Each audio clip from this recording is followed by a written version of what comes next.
7 o'clock in St. Louis, you are listening to The Morning After on 101 ESPN and the TMA STL YouTube channel. The show presented to you by Brown and Crouppen as we broadcast from the Stiefel Studios. Tim McKernan, Doug Vaughn, Martin Kilcoyne, and Doug, look who's back again. Shady's back. Tell a friend. That's little Jackie Papers. Hello, Shady. Hey. Welcome back. How are you feeling? Unbelievable. And he's acknowledging the gallery. And that's the thing that I think people love about Jackson Burkett. He acknowledges the gallery. Yeah. Good to be back, fellas. Now, that voice sounds weak. What happened? That sounds like Mike Martz saying, I like Trent. I like Trent. That's going to take a few days to get it all the way back, but good to be back, fellas.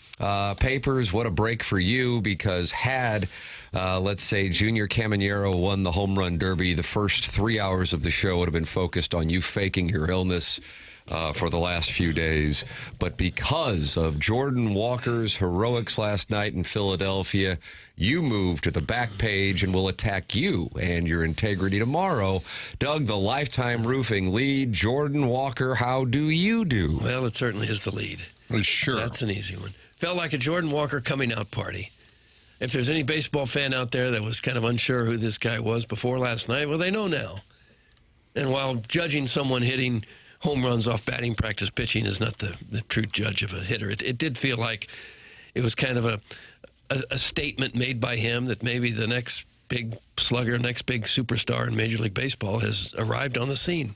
I may be reading too much out of that moment, but it sure felt that way at the time. I've been trying to think of a comp, and we like a good comp just so you can kind of wrap your head around it. He's not Kurt Warner. He wasn't bagging groceries. He was a first-round pick. Struggled. I think Cam said something about like a David Perron who got it going after a slow start. But this is different. This is now a national storyline that took the next step last night. The only thing I could think of was like a reverse Ankiel. Instead of exploding on the scene and then failing, he really struggled, and then, I mean, this season, if you had said he's going to be an all-star, you're like, oh, get out of here. He's an all-star? Yeah. Oh, he's leading the league in RBIs? Get out of here. Oh, he's in the home run derby? Oh, he wins it in dramatic. What would the skipper always say? Beyond. I mean, you can't script it any differently. I mean, nobody would have bought this, believe this. No. Remember all the critique of my video of him just taking swings? And you have a lot of hitting coaches following Maybe those coaches got him straightened out. Yeah, think about that, Martin. Maybe they saved the day. I was thinking about that last night. We were in spring training. Hey, here's Jordan Walker in the cage. He's lost 15 pounds. His hips are off. His hands are wrong. He'll never hit with that swing. Oh, okay. Usually I watch the home run derby, and initially I'm into it, and then as it proceeds, I find myself losing interest. But throughout, not just because of Walker, it was engaging. Honestly, after the first round, I'm curious where you guys are on this, the first 8 hitters, if you would have had to take a bet as to who's going to win it, who would you have taken? Schwarber probably for me. All right. I just kind of felt Schwarber going in. I thought Harper or Schwarber would win it. It was just kind of my mindset going into it. I would have taken Caminero. And I think it was a huge development that not only he struggled and Walker got to come after him, but that Walker went against him and he only had to take a handful of swings in that second round, preserving strength for the final round. But even with that said, as they cut away with Schwarber at the plate in the finals and Walker in the cage, they cut away to Bryce Harper, and he goes, it's over. Right. The math was over. I mean, that's 11 home runs on 15 swings. So just mathematically, you could be whoever you want to take, whether it be an Albert Pujols, a Barry Bonds, Mark McGwire, to pull that off. That mathematically, in a vacuum at Busch Stadium in front of no one at 3 o'clock would be difficult to do. Then you compound it with he is the villain. Never really been the villain before. He is the villain. He has this entire packed ballpark cheering against him. He really hasn't had to play anything of importance in a packed ballpark in his career yet. It's Philadelphia. It's their guy, and they're all against him. And then on top of that, he's sitting at 7 home runs, and he has to rattle off 8, 9, 10, 11, just a tie, and then 12 to win it. So from a short-term standpoint, the excitement, and I haven't seen something like this around here. I mean, I'm in awe by the excitement around St. Louis and for Cardinal fans, and I also think, nationally. But then in addition to it, big picture, that he gets to stand in the arena in what became a critical moment, albeit an exhibition, and deliver what that can do for him potentially going forward when he gets that opportunity when a game matters. Something we talked about last week, of his home runs this year, especially of late, he's hit a lot of clutch homers. We mentioned the Wrigley one. Even last week in the Brewers series, it's 6-1. He hits a 3-run homer to get him back into it.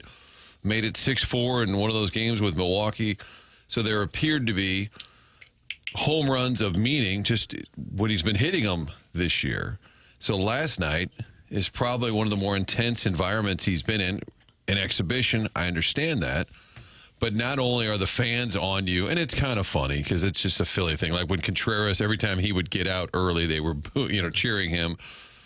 But you're also standing in front of all your peers, and you're a young guy who's never been an all-star before. I'm sure he's probably more intimidated looking over there and seeing Bryce Harper than he is by the fans. And you've got to come through. You're out of swings. He was at 7 homers with 2 swings left. And we're going on the air at about 9:40. So this is right as he's winding down. And I said to producer Dave, all right, well, we got the tape of him crushing it in the first and second round. We'll just show the rest will be Schwarber and say, hey, it was a good run. Nice little run for him. Cardinals still have never had anyone win the home run derby, which is kind of surprising because of McGuire and Pujols. And then it became, it really was kind of magical. I get it. It's an exhibition. But I think because it's him, his story. He'd already been on MLB Network and Fox during the day, and every question is about, hey, what happened? How'd you turn it around? He'd already kind of been celebrated for his incredible career-saving season. And then to do that with mom and dad, I mean, and with Albert on the call, Bonds doesn't say a whole lot during the broadcast, but having Albert on the call, to me, made it even cooler. I think maybe the new format helped him, too, that he was under enough pressure already. But this kind of took the pressure off his pitcher and him to have to swing at pitches that he may otherwise not have wanted to.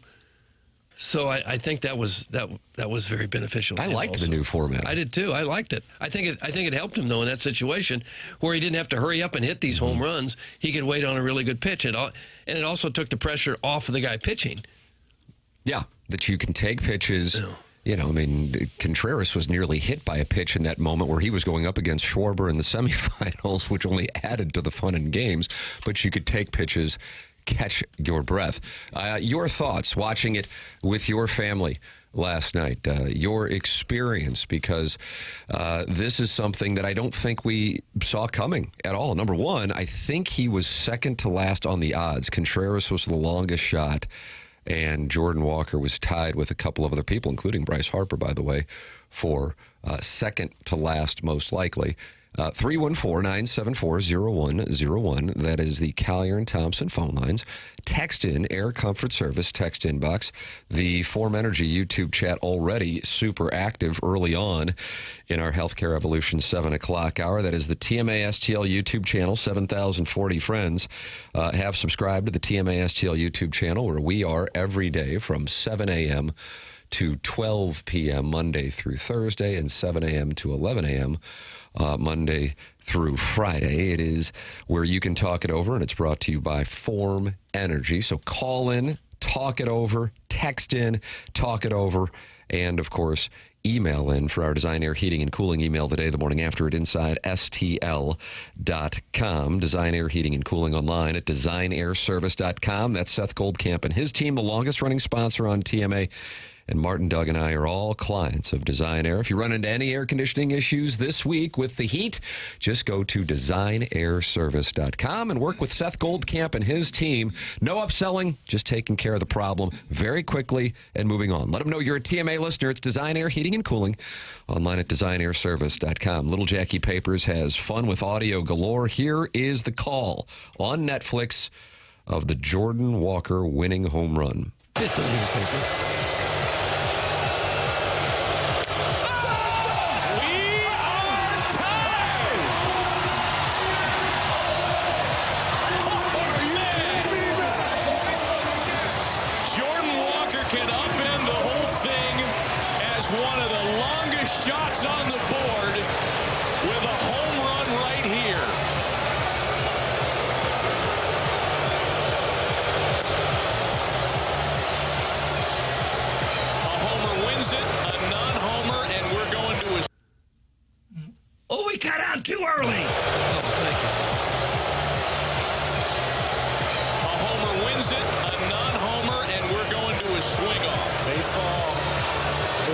afraid. Is that enough? Jordan Walker wins it! Come on, baby! Yeah! How about that? I liked his parents there. Yeah. His dad with the jersey said Jordan's dad. That was great. Really great. Boy, he hit some bombs. A lot of those guys hit some just unbelievably long home runs. He had to hit 4 consecutive balls to not just tie Schwarber, but overtake Schwarber and then become the first Cardinal to ever win the home run derby. I thought, Walker was incredible. I don't know how much you guys watched on the post game. Martin, you probably had 2 Fox issues, I assume. I saw some of it, Okay. yeah. Barry Bonds, I think Barry Bonds was kind of speaking for many people watching last night. Here in St. Louis, we know about Walker. We know his story. I would think perhaps, maybe I'm missing, but next to Caglione, he's the least known of the 8 guys who are out there. Caminero probably should have won it last year. I realize he's playing for Tampa, but that guy's got just absurd bat speed. You have Ben Rice. He's a Yankee, so that automatically increases the Q rating. And then, of course, the 2 hometown guys. So Barry Bonds speaking to, number one, what he saw, but also his appreciation of what Walker did. Barry Bonds, legend, 6 derbies. What did you say to me after what you saw from Jordan? I thought that was the greatest home run derby I ever seen. I had to match 3 home runs to get to win 11 home runs. Amazing. What got me was this, Jordan, was this. You were so calm, and you used your hands well. You never cared how far the ball went. You actually used your hands well as a contact hitter and just hit the ball. You were just fluent. And it was probably the most amazing. And for me to say it, brother, I'm going to tell you right now, I've seen a lot of home runs, but to come back from 11 with only 15, we're talking only 15 swings. Brother, you got my trophy too, bro. You got my trophy too, and I'm going to start getting some gum. 31 homers in 53 swings. That's the final math.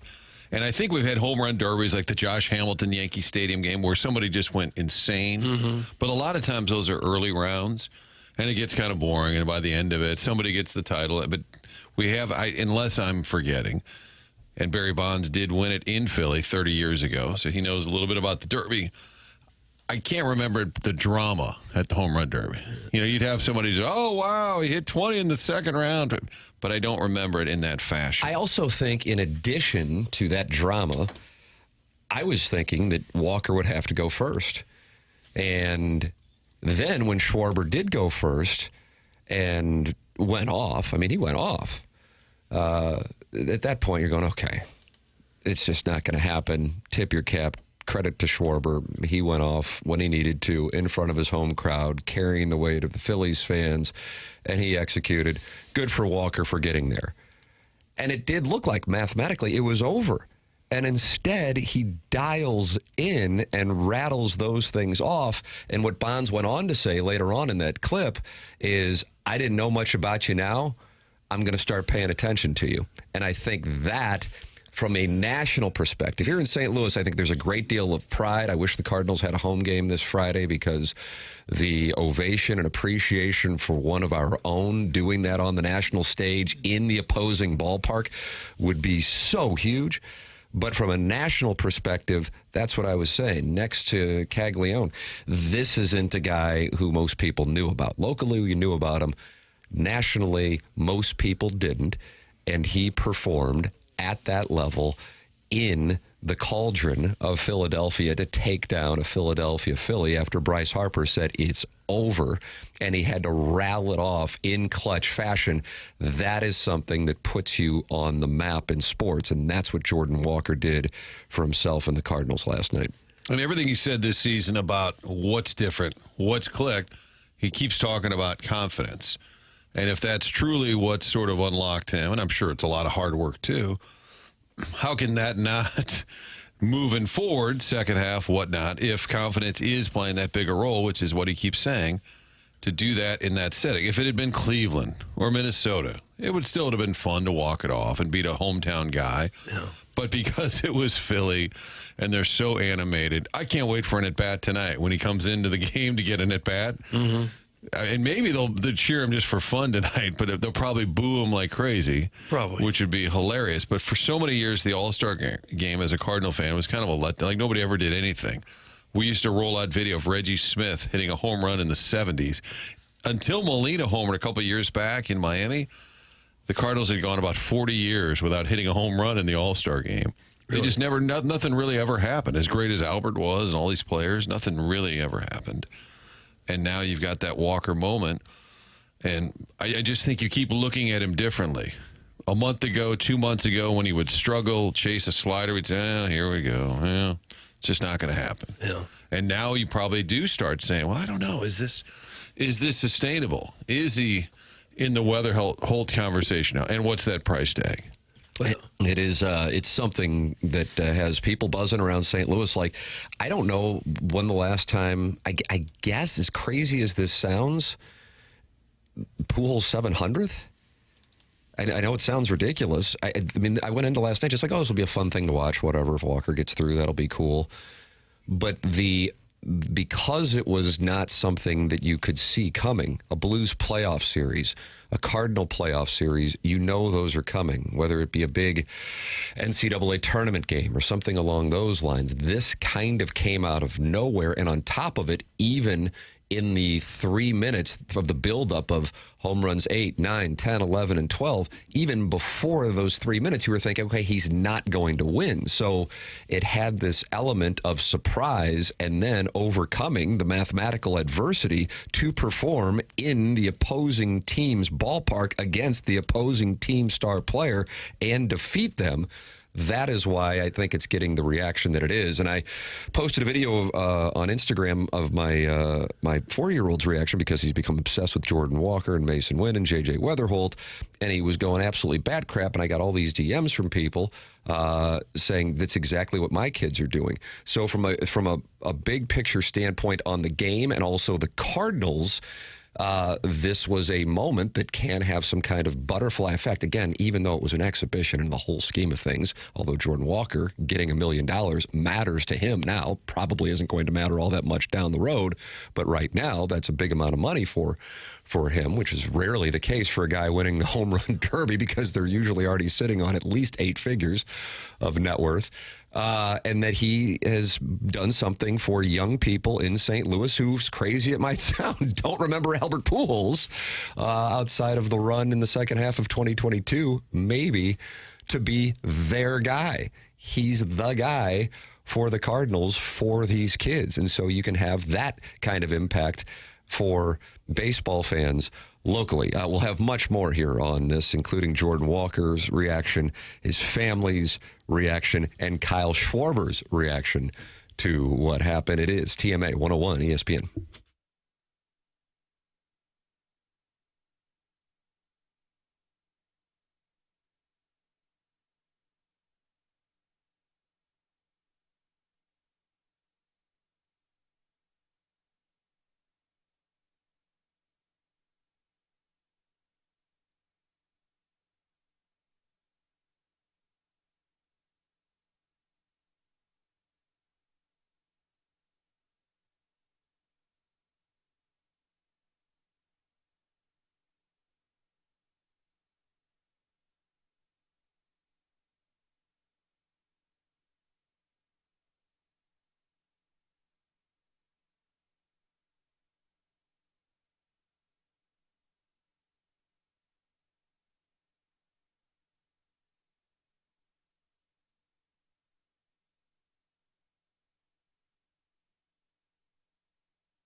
TMA 101 ESPN. Doug, does it feel like summer of 98 to you?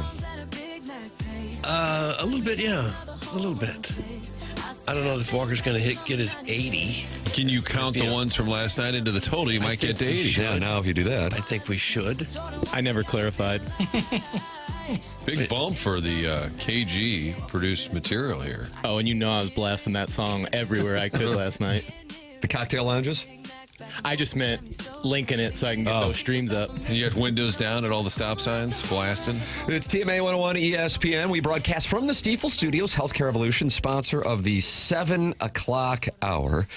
And man, this is something that you just don't see coming when there's a Blues playoff game or a Cardinal playoff game. Missouri playing Alabama, take your pick. You don't necessarily get surprised on the reaction. You know it's coming. On this is a major windfall of a pleasant surprise that has really gotten people fired up and just did not. And again, 2 pitches before it happened, I wasn't expecting it because I just didn't expect him to do it. Schwarber's sitting on 11. Walker's sitting on 7. He's got 2 pitches left. Now, again, if you hit a home run on that final pitch, Doug, that's the magenta. Oh, that's the magenta. Okay. You get to keep going. I love that rule as well. And he delivered home run after home run after home run. We played Barry Bonds' reaction to Jordan Walker, which was perhaps the most complimentary. The second most complimentary, I would tell you, is the guy he beat, Kyle Schwarber. Here is Kyle Schwarber's reaction. What did you think of Walker's run?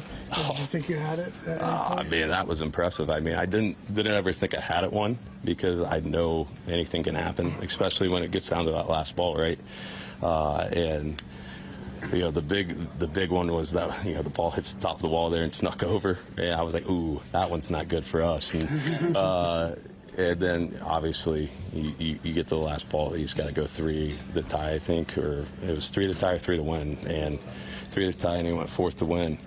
And you tip your hat to him. I mean, he was able to, I was saying, they were willing against him pretty much to distract him, whatever it is, to try to will that ball not to go over the fence. And he was able to slow it down and be in the moment there. And he was able to get the job done, and he was hitting some laser beams. Like, I was like, dang, man, I'm hitting these high fly balls, and this guy's hitting little laser beams out. But it was really impressive what he was able to do. It's Kyle Schwarber, by all accounts, first-class guy, and certainly first-class in his comments, tipping his cap to Jordan Walker going into his home ballpark and taking the Home Run Derby championship away from him. Walker is so big and strong that it feels like he doesn't even have to swing at 100% to hit the ball out of the park. Kind of like a golfer with a smooth and easy swing and still killing it. I'm sure towards the end he was getting tired, a little arm weary, but it had to be beneficial that he didn't have to take just all-out swings in the early rounds to hit a lot of balls out. There's a shot of him in the postgame. The Cardinals put it on X where he's standing next to Albert, who's a pretty sizable person, Albert. And it's amazing. Just look at that. Walker just dwarfs him. You just forget how big. I mean, he looks like a defensive end. We see that every night when he plays. But standing next to Albert, he's about a head taller. And that's the only comp coming up was kind of an Aaron Judge in terms of his size. And if you're Heim Bloom and the Cardinals, you're saying, all right, now, is it? I think you just kept saying all year, when is it real? Is it sustainable? And now in that environment, hostile exhibition, yes, but you're trying to win. You're trying to compete. And to see him do it at that level, I just think for his career and just his name, I love the fact he was in it just so people around the country that had Netflix would see him and say, oh, who's this guy? Oh, okay. It was just a great opportunity for him to be seen and then to do what he did in dramatic fashion. I mean, his Q rating and maybe jersey sales just around the country took a huge bump. You go to ESPN.com, and I realize the game has changed, but you go to ESPN.com, and both of the front page pictures are Jordan Walker. It was an introduction to Jordan Walker last night. And again, initially people are going, oh, this guy has no chance. Who is this guy? Okay, he's going to get to 8 home runs. That was pretty admirable, but this is about Schwarber. And then you go into their building, you take it away from their player, under pressure with no room for error. That is how a star is born. That is the way that it works. Plus, in addition to that, I think he couldn't have endeared himself to fans even more with his post-home run derby comments. Jordan Walker talking about getting booed. Here is what he had to say last night on Netflix after winning the home run derby. What was that like for you? How would you describe that, and what did it do for you? I thought it was Philly brutal. I mean, honestly. But I think it's pretty special because they love their players, you know, and that's what you want, you know, from your home, like where you play. I mean, I'd never hear people cheer so loud for like, you know, Schwarber and Harper, and those guys did their thing for sure. But you know, I can't hate them because that's their hometown, that's their guy. So I just got to play the game. And he said in the interview right on the field, he said, I was always told people don't boo nobodies. And I saw the Cardinals social media posting that. So, yeah, that's validation, even though it's counterintuitive. That's validation. Kind of hard to believe that there was times last year we were asking the question, how much runway do the Cardinals give this guy? In March, I was asking Chaim Bloom that question on March 21st. Yeah. Well, for good reason. I mean, He was a bad hitter the last 2 years. In 2024, he hit .201. Last year, he had .215. He's got 11 home runs the previous 2 seasons combined. And now this year, he looks like a superstar. It kind of goes under the radar a little bit that he leads the entire major leagues in RBIs. He's just having an unbelievable turnaround season. And for the franchise, as bad as it was the last couple of years, the apathy, the empty seats, now you get this tarps off thing going. Fans seem to kind of like this team. Mozeliak's gone, Chaim Bloom's in the honeymoon period. But the only thing missing was, okay, do the Cardinals have a star, right? You always had Albert and Yachty was here and McGuire. You've always had big names, a Holiday. You always had star players, Edmonds. And now, is this the star player? Because you got a lot of great pieces seemingly moving forward. Weatherholt win up the middle. You got some guys that you can build around. And in the rotation, McGreevy looks to be a legit big league pitcher. But who's your star? I think that was going to be for Chaim Bloom to identify moving forward. You got to have somebody in that lineup that is feared. And it's starting to appear. You don't want to get theater of the moment. That's the thing, is you don't want to, like, all of a sudden give him a red jacket tonight and give him $500 million. You don't want to overdo it. No. But it's hard to ignore how far he's come in really a short amount of time. He talks about this Casey a lot. Casey Chenoweth is the assistant hitting coach. And if you've got time today or tomorrow, Rob Raines wrote an opus on the man back in February, a huge, long article. A younger guy who was living in his car, just wanted to be a hitting coach so bad and got some chances in Arizona. And that's the one. Brant Brown's the hitting coach, but if you listen to Walker's sound bites throughout this season, he mentions this Casey all the time, and his name's Casey Chenoweth. That's somebody who clearly the whole staff has worked with him, but that's one guy he's often saluting. So he's getting the credit instead of the guys who saw your video from spring training. Well, I don't know. We'll have to sit Jordan down, and I will say from a media standpoint, the last couple of years in the midst of all his struggles, always polite, always available, but doesn't seek any kind of the spotlight. Even this year, with all things going well, doesn't really seek the spotlight. Certainly can handle himself, very personable, likable, but just overall kind of like, I think, wants to keep his head down and just keep doing what he's doing.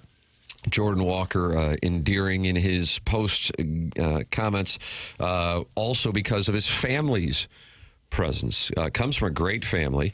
Jordan Walker's family involved in the Netflix post-game show papers. You've got some Jordan Walker in the family. This with you. It means everything. I mean, as much as they sacrificed for me, honestly, I mean, a lot of sleepless nights for them. I mean, I got 2 other siblings, and they both had things to do. My brother's in film and art, and my sister did volleyball. So it wasn't easy for them. But they figured out a way to get me to, you know, all my lessons, all my games, and I wouldn't be here without them. And that's a good thing, because I like that what you said. Grandma's here, too. You made a valid point. And Sister Maya. Yes. You made a great valid point of when they sacrificed for you, right? Right, absolutely. Mom and Dad. Yes. $1 million. What is your sacrifice? Probably a new car. What you gonna get? I didn't even thought about that. He wants a car. We know. Well, yeah. I mean, I got what I want. He on the biggest stage showed that he handles the and excels. I mean, that just makes me proud. I want to ask a question to Grandma. How are you feeling out there? Oh my God, just I can't express it, but he knows. I've watched him since he was illegal playing baseball. He was too young to play. And I've been following him since he started, when they couldn't find cleats small enough for him. And he was truly engrossed. And I do believe this is his life calling. I believe that. Well, you guys did a great job with this young man, and congratulations to you. Thank you so much. It means the world. You are an incredible home run hitter. Yes, sir. Thank you. An incredible man, an incredible player. Yes, sir. And now you got my attention. I'm going to watch a lot of you. I appreciate it. I think So we How about Barry finally, Bonds? we finally have the answer. What's your grandma think? Yeah, Yes, there she was. Really asked. So what'd your grandma think? And now we heard. We legitimately had a grandma ask, what'd you think? And we got the answer. Walker's parents, his dad, a MIT grad, and his mom, a Harvard grad. Oh, wow. How about that? I would think one of the best things about having success as an athlete and making incredible money is to be able to take care of the family. I think that would really be a great feeling to say, who wants a house? So Who he wants a is mansion? making $790,000 this year. So that is why the million matters. And I realize almost exclusively when talking about athletes' compensation that it's not something that necessarily resonates, especially if Kyle Schwarber or Bryce Harper wins that thing last night. It's like, okay, maybe we'll donate it. But for Jordan Walker, he just won with those swings more than he is going to make the entire year. Now, he did get a $2.9 million bonus, but that is why those guys were asking about it. I'm quite confident that if Bryce Harper would have won, they probably wouldn't have asked him what he was going to do with the $1 million. Or what'd your grandma think? Clown question, bro. Yeah. You're welcome to talk it over. 269 friends of the Feather have gathered in the Form Energy YouTube chat, including Tashara Jones Snowplow, who's talking to Too Fat to Kayak, the TMA remote lamp, and, of course, Percy Blumpkin and Iggy's Prison Window Hand. They're all in there talking it over. TMA STL YouTube channel is where you can talk it over. That's brought to you by Form Energy. You can call in the Callier and Thompson phone lines, 314-974-0101. And, of course, text into the Air Comfort Service text inbox, 314-399-9646. The program broadcasts from the Stiefel Studios. And it is wonderful to have little Jackie Papers back after a week of illness. You're welcome to pay tribute to Jordan Walker and Jackson Burkett with your texts, your calls, and your Form Energy YouTube chat comments. It's TMA 101 ESPN.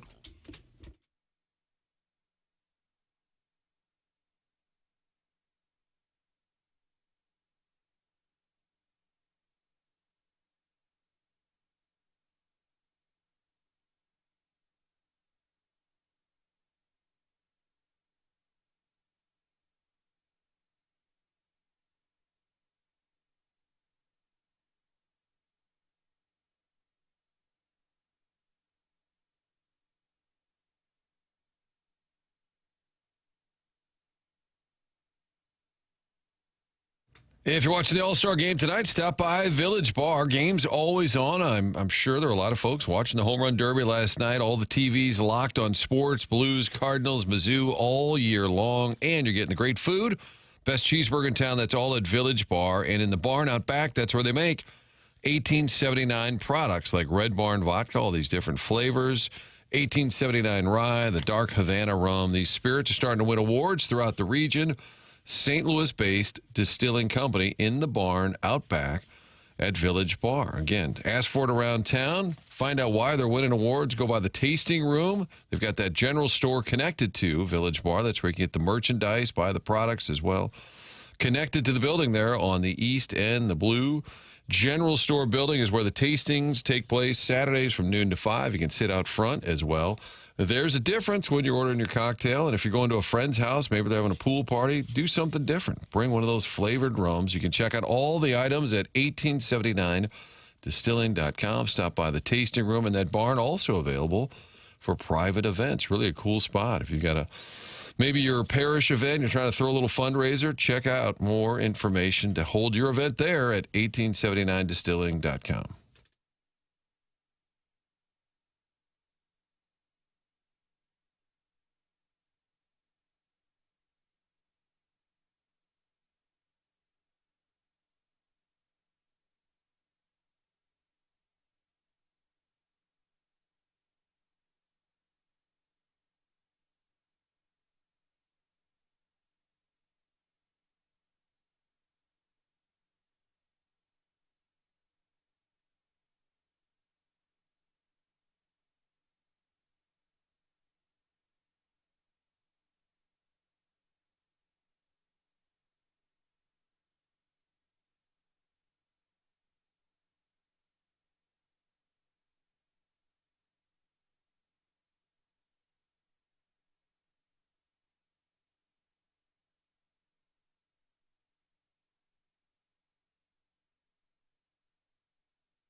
This is Jackson with a SportsCenter update brought to you by Universal Windows Direct. All-Star game tonight. Pre-game at 6, first pitch at 7, right here on 101 ESPN. That was another SportsCenter update brought to you by Universal Windows Direct. You'll be saying, I love my windows.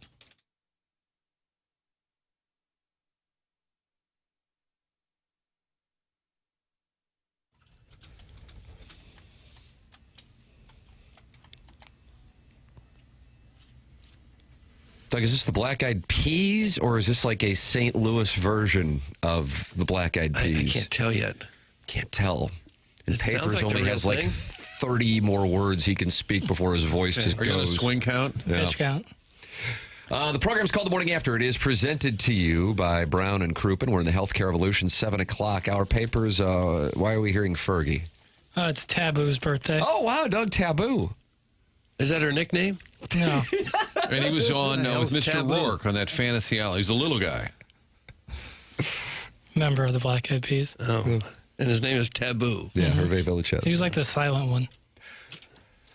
But it's a great tribute to him as we celebrate his birthday here. We're supposed to know how old he is. I'm going to guess 47. Never heard of him. I'll say 48. 50. 51. Wow. It's TMA 101 ESPN. You're welcome to get involved. It is the Jordan Walker edition of The Morning After. Call in the Callier and Thompson phone lines, 314-974-0101. Text in the Air Comfort Service text inbox, 314-399-9646. And you can watch the show and see how hot we all are by opening up your YouTube app, typing TMA STL, and talking it over with Iggy's prison window hand. 2 words for you, Jock Hoare and Dr. Xander Malanthrop, and 268 other friends in the TMA STL Form Energy YouTube chat. This morning, Jason Stark, longtime baseball writer and Philadelphia writer and representative, is comparing Jordan Walker to this St. Louis Cardinal. Doug, would you like to take a guess who he is comparing Jordan Walker to this morning in his column on The Athletic? How about Albert Pujols? No, Martin. Interesting. Old school, like way old school, or more modern? Are you giving any hints? Doug didn't get a hint. I feel like in order to have to be fair. apples to apples. Matt Holliday. I don't know. Papers, now you'll have 27 words left. Mark McGuire. Mark McGuire. No, I'm sorry. Could they have initials? CeCe DeVille, of course, the lead CeCe. guitarist for Poison. What's your favorite Poison song? Everybody says Talk Dirty to Me, but I feel like Fallen Angel is underrated. Okay. He's comparing him to Chris Carpenter. Yes! That is correct. This is what... Oh, I see where this is going. Where it's going? Okay. If Philadelphia sports fans could pick one man to speak for them all, they'd probably choose the big guy in the Super Bowl cap who shook his head with a smile after the All-Star Home Run Derby. Man, I thought we had it, said Brandon Graham, the defensive stalwart for 2 Eagles championship teams as he left Citizens Bank Park on Monday night. But I got to give it to him. The we was Kyle Schwarber in the city that loves him. The him was Jordan Walker, the St. Louis Cardinals outfielder, who just became the slugging equivalent of Chris Carpenter around here. Carpenter set the standard for 21st century Phillies heartbreak, outdueling Roy Halladay to finish a 2011 division series. The best 5-year stretch in Phillies history was never supposed to end that way, but what could the fans really say? Carpenter had beaten their best. He'd earned it. The memory of Monday night won't sting very long. This was more about flexing in the national spotlight than anything else. But Philadelphia, you might have noticed, is a city that revels in a good flex, and for about 3 hours, the folks here did what they do best. They supported the team by giving hell to everyone else. And that is where it led to the tribute to what Jordan Walker did. He said his game on this night was brutally breathtaking to Phillies fans who were certain that 4,572 feet of final round Schwarbombs would win it for their guy. That wasn't Mark McGuire, Albert Pujols in the batter's box after all. Walker had never even homered in the cities. This was a guy who managed only 6 home runs and 396 plate appearances last season. A guy who's never appeared on an MVP ballot. A guy who had failed to translate his tools to sustain success.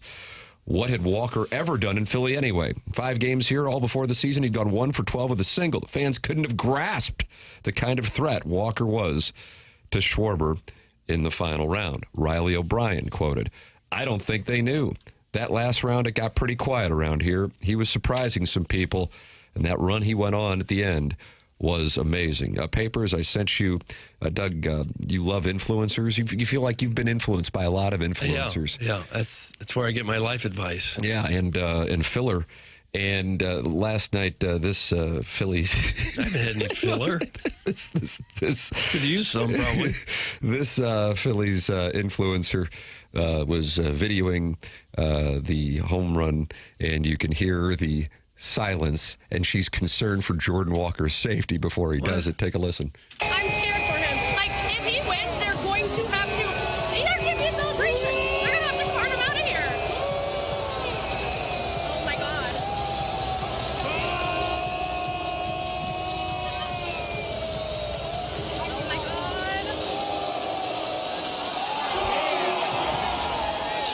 Oh, my God.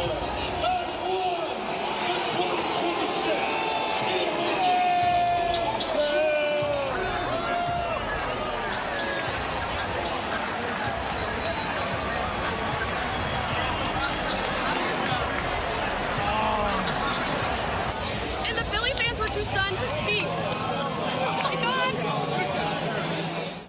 It almost sounds like booing you'd get like at a production house. Like, hey, can you give me some audio? I just need generic crowd booing noises. The video is There's so a guy much who worse. groaned. Yeah. The video's I so knew brutal. you'd like that. That's right up our alley of appreciating hashtag influencer culture. Nothing better than being at the home run derby and videoing yourself. Saying she's really concerned for his safety. Give me a break. One or two loudmouth guys just trying to be funny by booing.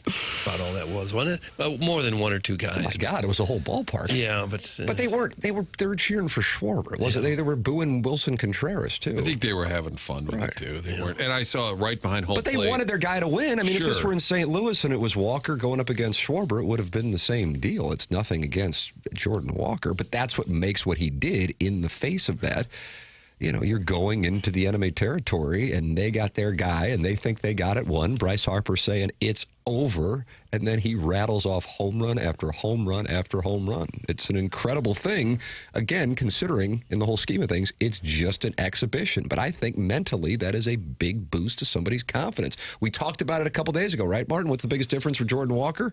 Confidence. That's what he keeps saying. I think just for him to be invited, to be included, even if you flame out, hey, it's the home run derby. I thought, the Will Ferrell, Luke Wilson stuff did not seem to go over well based on social media. I felt like they put them in a bad spot, too. That's not what those guys do. Papers, you're our expert. I know you're on 26 words now. That was I'm just like, ugh. Well, I saw it before it even started. I go, this isn't going to go well. They're doing this really hard campaign for Will Ferrell's new Netflix movie.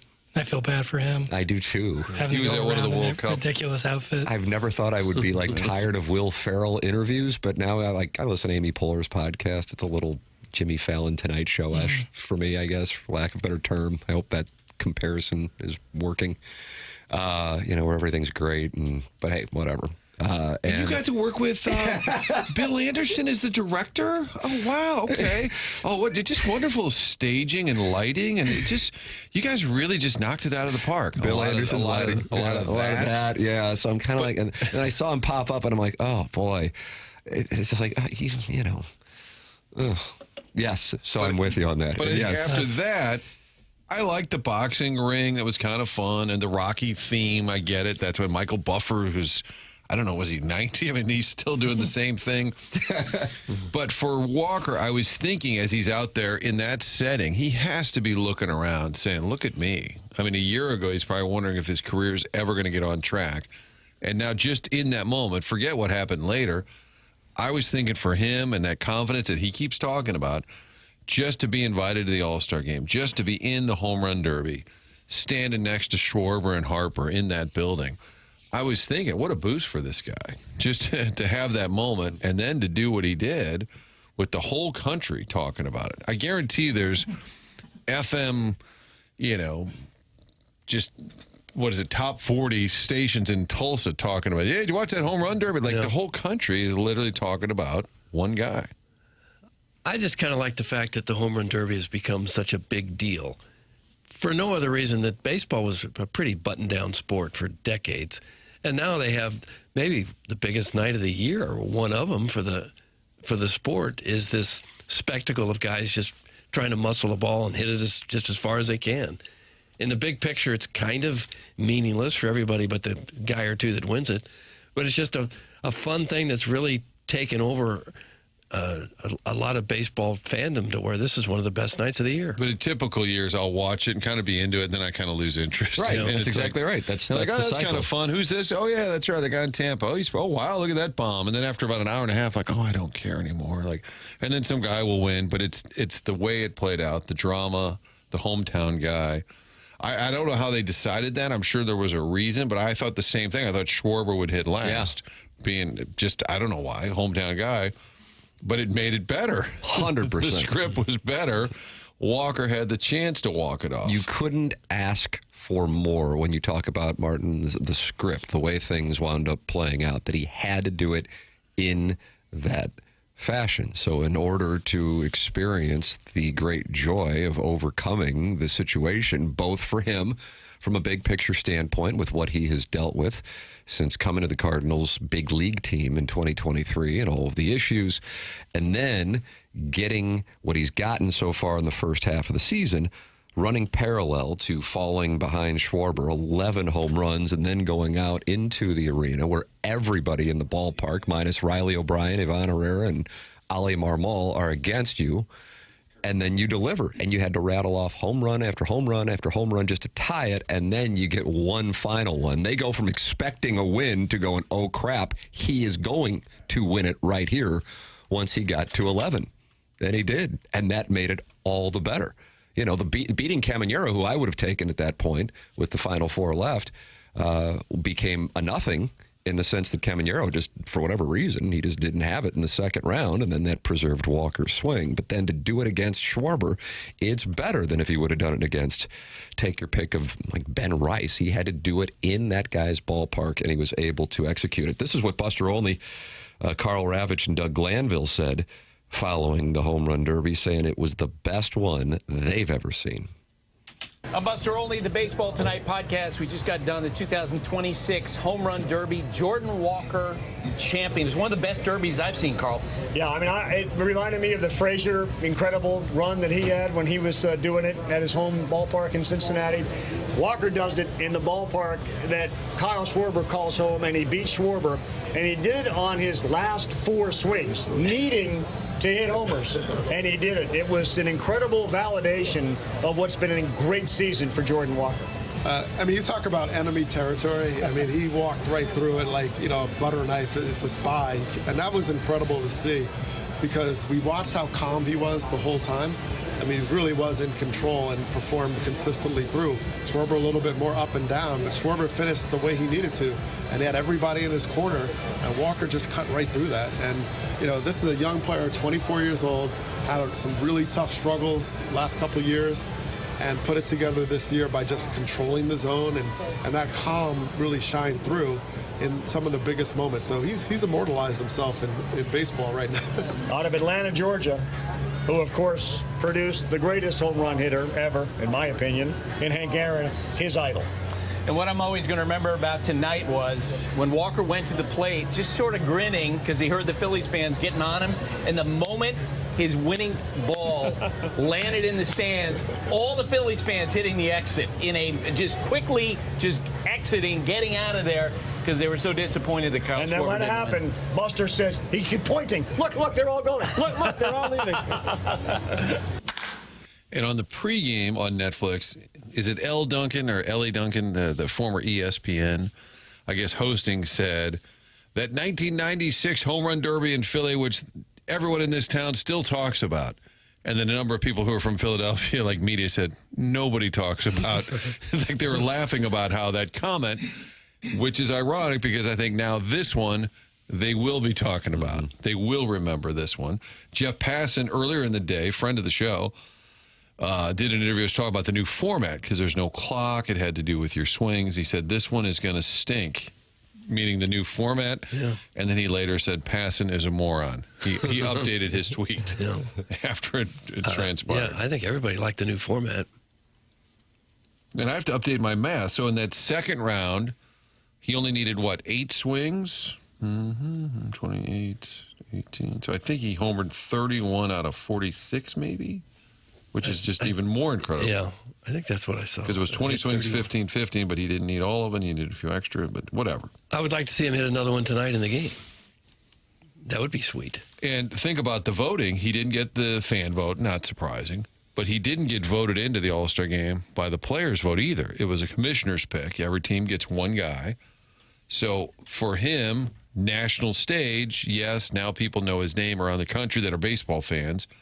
But I think even within the game, your equity with the other players, like, oh, that's absolutely. Well. I mean, for him, that's a huge sense of pride, I'm sure. Major diss not to get in the vote of the players. Yeah.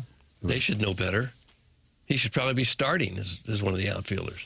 Chuck and Soulard wants to talk it over regarding Jordan Walker. Chuck and Soulard, you're on the Collier and Thompson phone lines here on 101 ESPN. Hey, what's up, fellas? How we doing Chuck. today? Oh, we're fine. You?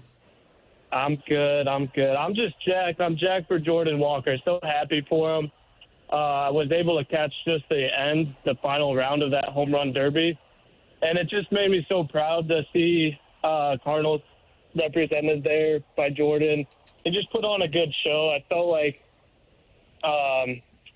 it was just awesome to see for him to shut the Philly fans up. I mean, I was just tired of them booing him. I thought it was a little disrespectful, but it's, we expect that out of Philadelphia and their fans. So I thought it was just awesome for him to put on that performance. Truly happy to see that. I feel like he's back. He's got his swing. The Cardinals looking like they're on the right track.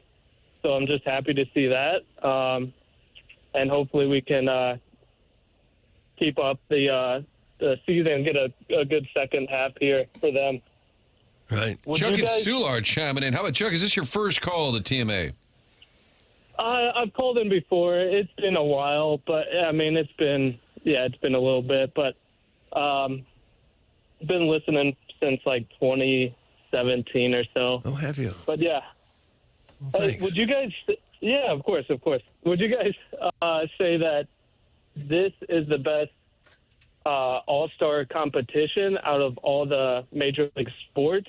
I mean, for me, it's the most fun to watch across NBA, football, hockey, baseball. Would you guys agree, or what's your favorite all-star competition? Okay, Chuck is bringing material to the dais. Doug, are you taking questions? Sure, I'm taking questions. Okay. Yeah. I think it's the best. The hockey skills competition. Why do you hate the Pro Bowl? Interesting. I hate the Pro Bowl. The three-point shooting for the NBA All-Star Game is interesting. The dunk contest has been pretty good. But I agree. I think this one's the best. Chuck, what do you got going today? Man, not much. Just working. Martin, just listening to you guys, making the day a little bit better for me and look at that. All your listeners here. I mean, you guys put on a good show. You guys know that, so we appreciate it. Tim, we put on a good show, and we know it. Thanks, Chuck. Chuck's a gentleman. Chuck's a gentleman. It's going to make me feel bad about reading these texts, at least somewhat. No, they were not happy. Why? Thank you, Chuck. I don't know why, but they want him to drive into the river? Why would well, they he's in say Soulard, that? so they're thinking my hoop? That hasn't been sent in just yet. This guy obviously still lives at home. No. Don't be fooled. This is the porta potty guy. You think that was the porta potty guy? I don't think it was. That was Mr. 10,000. I don't think it was. Philadelphia fans secured their spot as being the meanest fans in sports when they booed Santa Claus that year at an Eagles game. They threw snowballs at Santa and they booed him. Oh, Merry Christmas. Have you seen videos of how they treat... How'd you have that one ready, Papers? Wow. That was Stedman-esque. Wow. Because I got to say, Kurt was moving up in the drops world, and then the Papers comes back strong. Have you seen the videos of how they treat fans that go to Eagles games now and show up in jerseys of the opposing team? It's just unbelievable how mean and rough they are. Hal McRae, former Cardinal coach, longtime player, manager, he said to me, we were just sitting in the dugout one day talking about fan bases. And I said, New York's pretty big. He said, no, man. He said, New York, they're fine. He said, they'll get a little angry. He said, Philly, They show up angry. What the hell they're doing in Philly, man. Chairman Kurt, what was going on the phone lines while Chuck was on the line? We had a gentleman call in, and I guess there was a woman on the call last night, and as she signed off, she, I guess, said it was the 2016 Home Run Derby, and he wanted me to pass that along to you and have you talk about it. Jesus. I tried to get him to stay on the line because he could say it better than me, but it's exactly the reason to make sure that he stays on the line. I respect your efforts, sir. But you did the right thing. Yeah. We can only control what we control. Doug, is that the Serenity Prayer? I Serenity think it is. I don't know. I think the best "What'd Your Grandma Think" moment may have featured A-Rod. I don't know if you saw. So in the middle of the day, this is like 2 o'clock. Fox Network was on from like 2 to 4, just sitting there talking to players. Normally something you'd see on ESPN or MLB Network, but it was on Fox 2. The main network was just sitting there talking to players, and they have Justin Verlander stop by. And A-Rod is sitting next to Verlander. He says, what I'm most impressed with is you, a guy who's been, designated for assignment. And here's the clip. Papers is on it. Justin, first of all, I've been a huge fan of your career from day one when you stepped into the old Yankee Stadium and blew balls right by me. Good memories. For you. You always have 3,000, so that's also that's one. Yeah, of course. 10 against 1. No, but I also look at you as I look at Tom Brady, Jeter, Papi, Mariano as guys that played into their 40s and is doing it at a high level. But this is for the young ones that are out there watching. How do you explain being a late draft pick, being designated for assignment a couple times with two different teams, right? Me? Yeah, no? That's wrong. You got the wrong notes. I get it. No, but the question I have for you is, how have you been able to be so good for so long, and sometimes you even became a better pitcher late in your 30s? I think it's just the ability to adapt. I think that's what separates great from good. I think a lot of guys are given talent, not a lot, but some obviously. You play and you see the swath of talent at this level. Right, you get the answer is fine, but he pivoted there, A-Rod, because Verlander apparently was drafted number 2 overall and had never been designated for assignment. No, I wouldn't think so. Other than that, A-Rod was spot on. Second overall pick in the 2004 Major League Draft. You could see Verlander go, I'm sorry? He said you got the wrong notes. How does that happen? Wikipedia, maybe? But then he's like, but I wanted to ask you about it. You can't. I think at that point you just say, Poppy, go ahead. Yeah. Just hand it off. He recovered okay, though. He kept going. Michael, would you say an outstanding job from Luke today? Outstanding job from Luke. That's journalism. That is what journalism is. There's that exchange. There's Mike Wallace with the Ayatollah. Frost Nixon. Jackson, good or bad? Good. Oh, wow. Okay. And then I guess us with Sassy Cassie at the Hot Shots in South County in 2019. That was good. I didn't like the sound effects we put with it. I thought that was inappropriate. Swinging package of dynamite named Sassy Cassie. Did she appear on the show? Yep. I never knew that. Doug's son John and I lifted her into her chair. Oh, my. I thought it was just the clip. Yep. Big night for St. Louis U High. That sent Mike Matheny into managing. I thought that's all. Why the sound effect, though? Swinging package of dynamite named Sassy Cassie. Because it kind of intimates somebody being tossed around. Yeah, well, I mean, it's just she's so tiny that here comes the wind whipping up, and then off she goes. He just seems a little disrespectful. Email in the morning after at InsideSTL.com for our Design, Air, Heating, and Cooling email today. That's coming up in the Polos Plus dossier. It is a Jordan Walker celebration here on TMA this morning, as so many people in the audience and throughout St. Louis, and I think around baseball, became big fans of the Cardinal right fielder last night. You are welcome to share your thoughts by calling in like Chuck did, 314-974-0101. You can text in 314-399-9646. And, of course, email in for the Design, Air, Heating, and Cooling email of the day, which comes your way at 9:45 on the Polos Plus dossier. Martin, do you know anything about Seth Goldcamp and his business? I think you do. I do. Love Seth, the entire team. We talk all the time about the employees, and when they do a repair at your home, whether it's the AC in the summer or a furnace in the wintertime, you'll notice a difference. They are true professionals, great at what they do. And something that they will not do is try and sell you a replacement or a repair that you don't need. We've heard so many great examples from our listeners where that's happened, unfortunately, and then the Design Air team comes in and says, it's simple. Here's what you need. Here's what the repair is.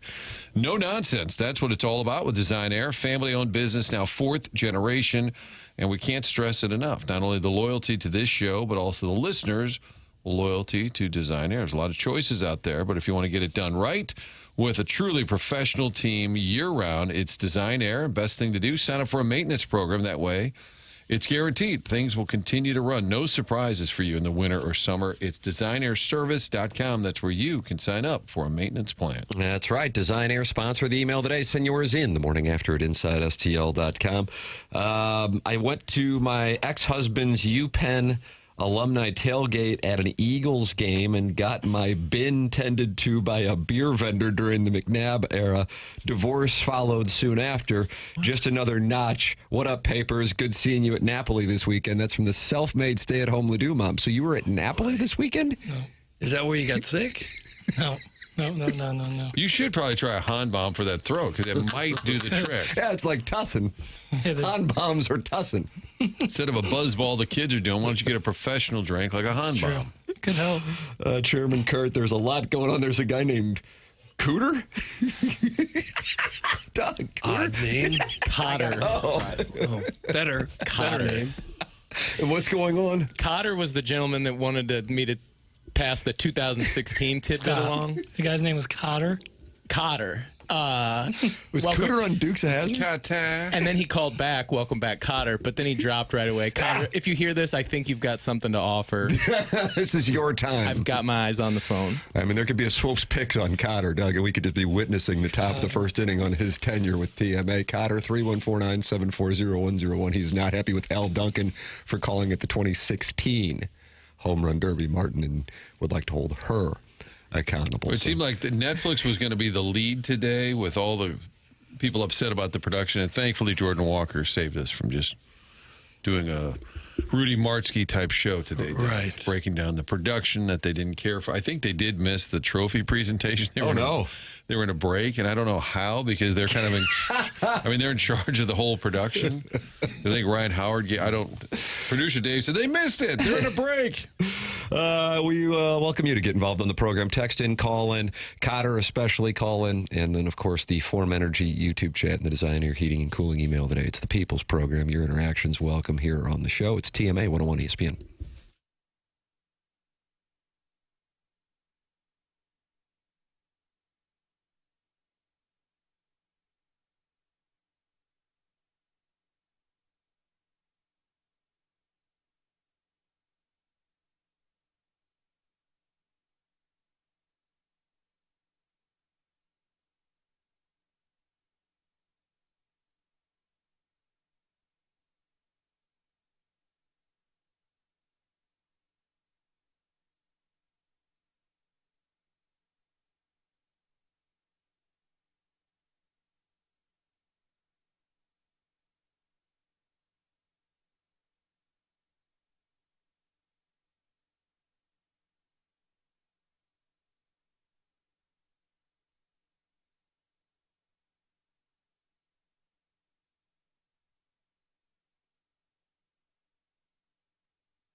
Is this Boots Randolph? You better believe it is, brother. Oh, Papers didn't even waste a word. He just pointed. Yeah, he pointed. He's saving his words. That's the Sophie Cunningham. TMA 101 ESPN shows presented by Brown and Crouppen on 101 ESPN and the TMA STL YouTube channel. 282 friends have gathered in that Form Energy YouTube chat. No Life Drew is talking to Mr. Seawalk and the TMA Remote Lamp and STL Chris. And they're all talking to the hairy hog, Doug, who's talking to Bobby Winston. Bobby Winston's a Martin Lemming. Martin never makes a mistake. How about that? Wow. That's a first. It's an endorsement. It's an endorsement like this one, 100 West Dental and Dr. Brandon Pryor. Of course, where you can go for your dental needs. But now, if you are dealing with sleep issues, Dr. Pryor can help you out with that as well. Go to 100westdental.com or check out the offices on Manchester in Baldwin, right across from Munganest, St. Louis. Acura, that's where you will find Dr. Pryor and his team. Papers and I already regularly go to 100 West Dental. But if you're having some sleep issues, he treats sleep apnea with custom oral appliances, and it's an alternative to a CPAP, so no mask and no machine. For the right candidates, if you think you might have a sleep issue or you've already been diagnosed, they'll do a complimentary consultation to see if it's a fit. It's 100westdental.com. Dr. Brandon Pryor and his team at 100westdental.com. Tim McKernan, Doug Vaughn, Martin Kilcoyne. Little Jackie Papers is back. And, Doug, is he better than ever? Well, he's on the mend. He's on the mend. We're not going to put him on the IL. I'll be all right. But he may still have to come off the bench. I don't know that he's starting tonight. Lost your vacation, though. That sucked. That sucks. And it's a family vacation. That part sucked. But I so rarely get sick. But when I do get sick, I get really sick. Yeah. It sucks. But, could be worse. I thought about offering to bring something over. Of course, I didn't. But I thought about it. No, there's nothing to bring. Would you have wanted me There's nothing to bring. Chicken soup. No, would it hurt my throat? Everything hurt. Okay, so I made the right decision, Doug. I thought about it. You're never wrong. The only thing that was going down easy was like smoothies. So I had like 100 smoothies. I'm starting to think the guy who said Martin's never wrong was probably a shot because we were pointing out that A-Rod made a mistake. And I'm wondering if he's saying, oh, well, you're never wrong. Which reminds me, I'm getting on the gram, Tim, because every time you send links and people send me, I can't open them. So I'm getting So you're on the Instagram now. On Instagram, it's the Kilcoyne Conversation. And I got to go follow. Now I got to start doing stuff on there. Well, it's available, but 9-year-old Holden is more tech savvy, Doug. This will surprise you than you or me combined. Yeah, it doesn't surprise me. So he goes on there the other day, he goes, I found an old picture of you. And it was some post from St. Louis Media History. I don't know the site. And it had a picture of me at 590. And Holden said, the first comment on here says, not a fan. How'd that feel? He thought it was hilarious. That was the first comment. Not a fan. Doug, I'm following the Kilcoyne Conversation. Are you really? There it is. I got to get going on that Instagram. But, Tim, they're not all happy. No. What? Big Tuft. Yeah. Are we going to talk about the World Cup at all or just some stupid MLB exhibition? Okay, knock it off, Tuft. Wow, fella. All we can do is go to the phone lines and see what we have. They're the Callier and Thompson phone lines. We're friends. Doug, they feel free to drop in at any time. Ours is the type of show where friends feel free to drop by at any time. That's right, and we welcome them to do so. Callier and Thompson phone lines. Who do we have on there, Chairman Kurt? You guide us on them. I mean, you handle the phone lines. We just sit over here and talk. I didn't speak with the gentleman, so I'll let him say his name if he'd like, but I'd like to go to line 2. Jackson, line 2 on the Callier and Thompson phone lines here on 101 ESPN and the TMA STL YouTube channel. Hey, good morning. It's John Rice, the troublemaker from Cape Girardeau. Troublemaker. Jackson, you have John Rice saved in the Air Comfort Service text inbox as John Rice, but then in parentheses, troublemaker. Nice. Sounds about right. Do you remember why you said that, Papers? Because John was sideways with us, and so you just labeled him in the parentheses, troublemaker. I don't know. I can't remember the reason. Okay, fair enough. John, how are you? Well, I'm doing good. I just want to call and say nice job last night on the home run derby from Walker. That was amazing. Sure was. Did you watch the whole thing?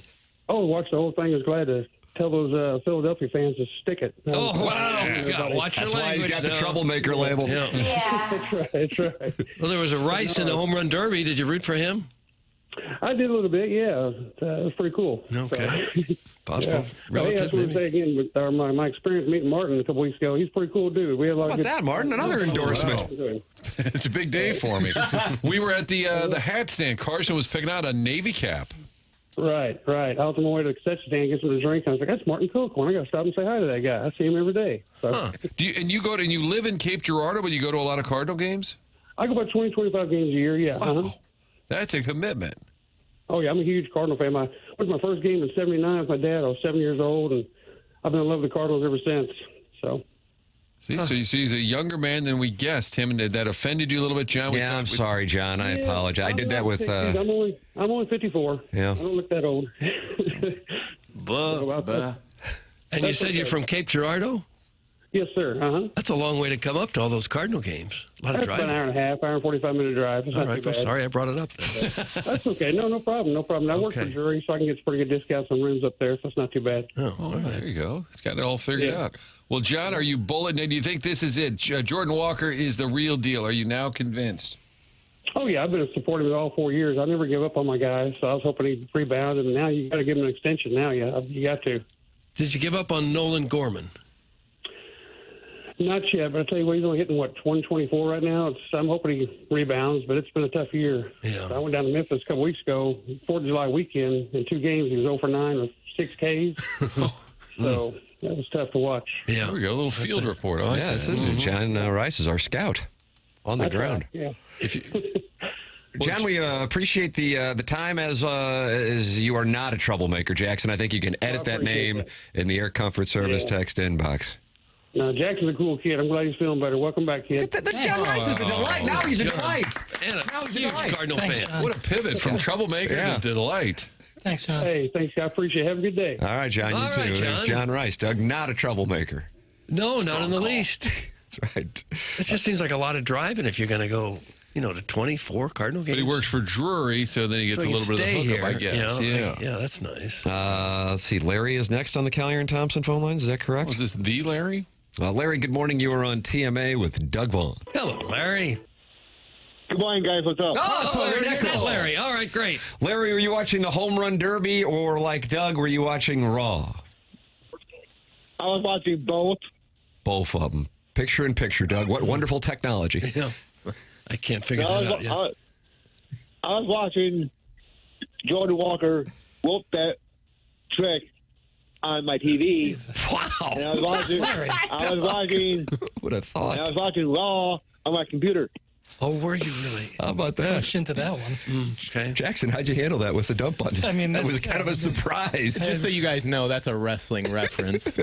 Trick Williams. Of course. Sure. No. Trick Williams. The FCC will understand.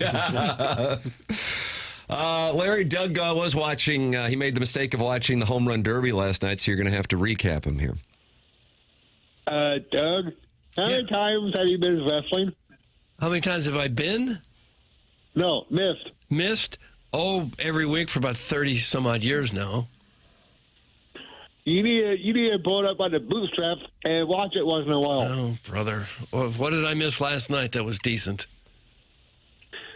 They had a gauntlet match to determine the number one contender to the men's Intercontinental Championship at SummerSlam. And what is a gauntlet match again? I've probably asked in the past, but I've forgotten. It's kind of like a mini Royal Rumble where they had 2 people start the match, and instead of tossing them over the top rope, the one competitor won the match by pinfall submission, and then they go to the next competitor. The same guy is in there. Huh? The same guy is in there. If you win, you stay in, and they bring in someone else? Yes. It doesn't seem fair. Well, it is fair. Judge and jury.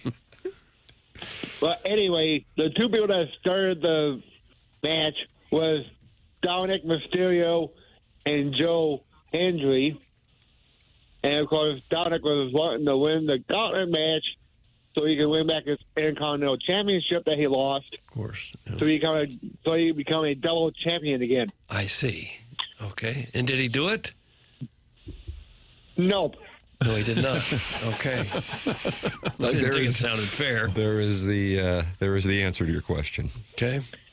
And the winner of the gauntlet match and to face Penta for the Intercontinental Championship at SummerSlam is Minnesota's own Chad Gable. Chad Gable. Yes. Minnesota's own. Right. Okay. Unbelievable. He is one of two people that were born in Minnesota. The other one is Brock Lesnar, who is going to be facing Oba Femi, who won the King of the Ring in a Hell in a Cell match. Gotcha.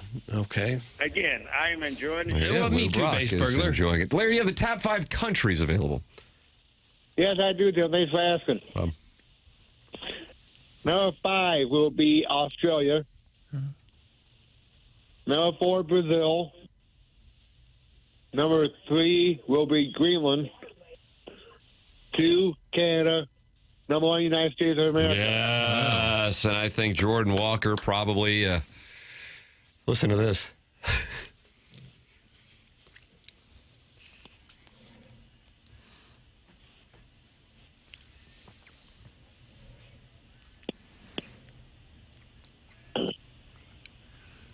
That's the celebration music is America is named number 1 by Larry Nickel here. Yeah, I like that. Larry, you got a texture. Mr. Nipples says Larry is on point this morning. He is having a big show. Larry, God bless you, and God bless these United States of America.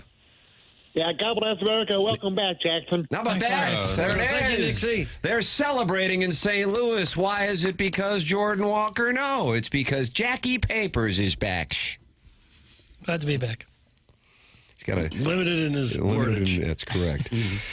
You are welcome to participate, just like Larry did. 314-974-0101 is how you can call in. Callier and Thompson phone lines, of course. Text in 314-399-9646. Open up the YouTube app, type TMASTL, subscribe to the channel. 7,040 friends have subscribed, and 300 on the nose are in there talking like MD 2020 and the overbearing sports dad who says ravishing Rick Rude was from Minnesota. Vinny Favorito, CBS 920 is also in there talking, and that is a delightful conversation going on in the Form Energy YouTube chat. The celebration in St. Louis, not just about Jackson's return, but also Jordan Walker shutting up Philadelphia last night in dramatic fashion. Here is Jordan Walker post-game. And Papers, we have the one with his father interacting. How about this? His father, a true delight, Doug. Okay. Still booing you. What's it like to have 40,000 people boo you? I was once told you don't boo nobody, so it feels pretty good. Yeah. That's right. How about your dad, Derek? Get over here. Yeah. Get over here. How about your boy? Oh, he was awesome today. I just loved everything about it. Just his attitude, his approach, the smoothness, his swing. Looked like his dad. But yeah, he just did a great job. We're so proud of him. We're proud. You told me at 6 years old he hit a home run and hit his grandma's car. When did you know he could be this? Oh, man. So that was an indication there. That was one good indication. I think, again, from early age, he always loved the game. He always loved to play baseball. He loved to sleep with his glove. He always had a bat. We traveled with it all the time. He, ate, slept, thought baseball. And he just kept progressing. He just kept getting better and better and working on his craft. And again, we can't be more proud. You said you were so nervous, Jordan, coming in. You fooling me? You didn't look it. No, absolutely was nervous, man. Hold on 1 second. Ryan Howard with the chain. Love bling from Ryan Howard.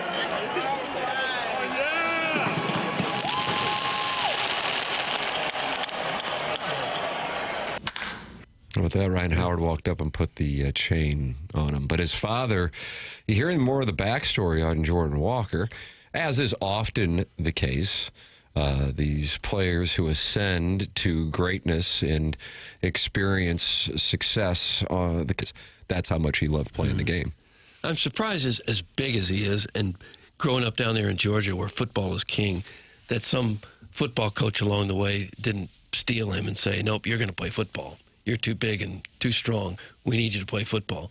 And he didn't go that route. thankfully. He made the right decision.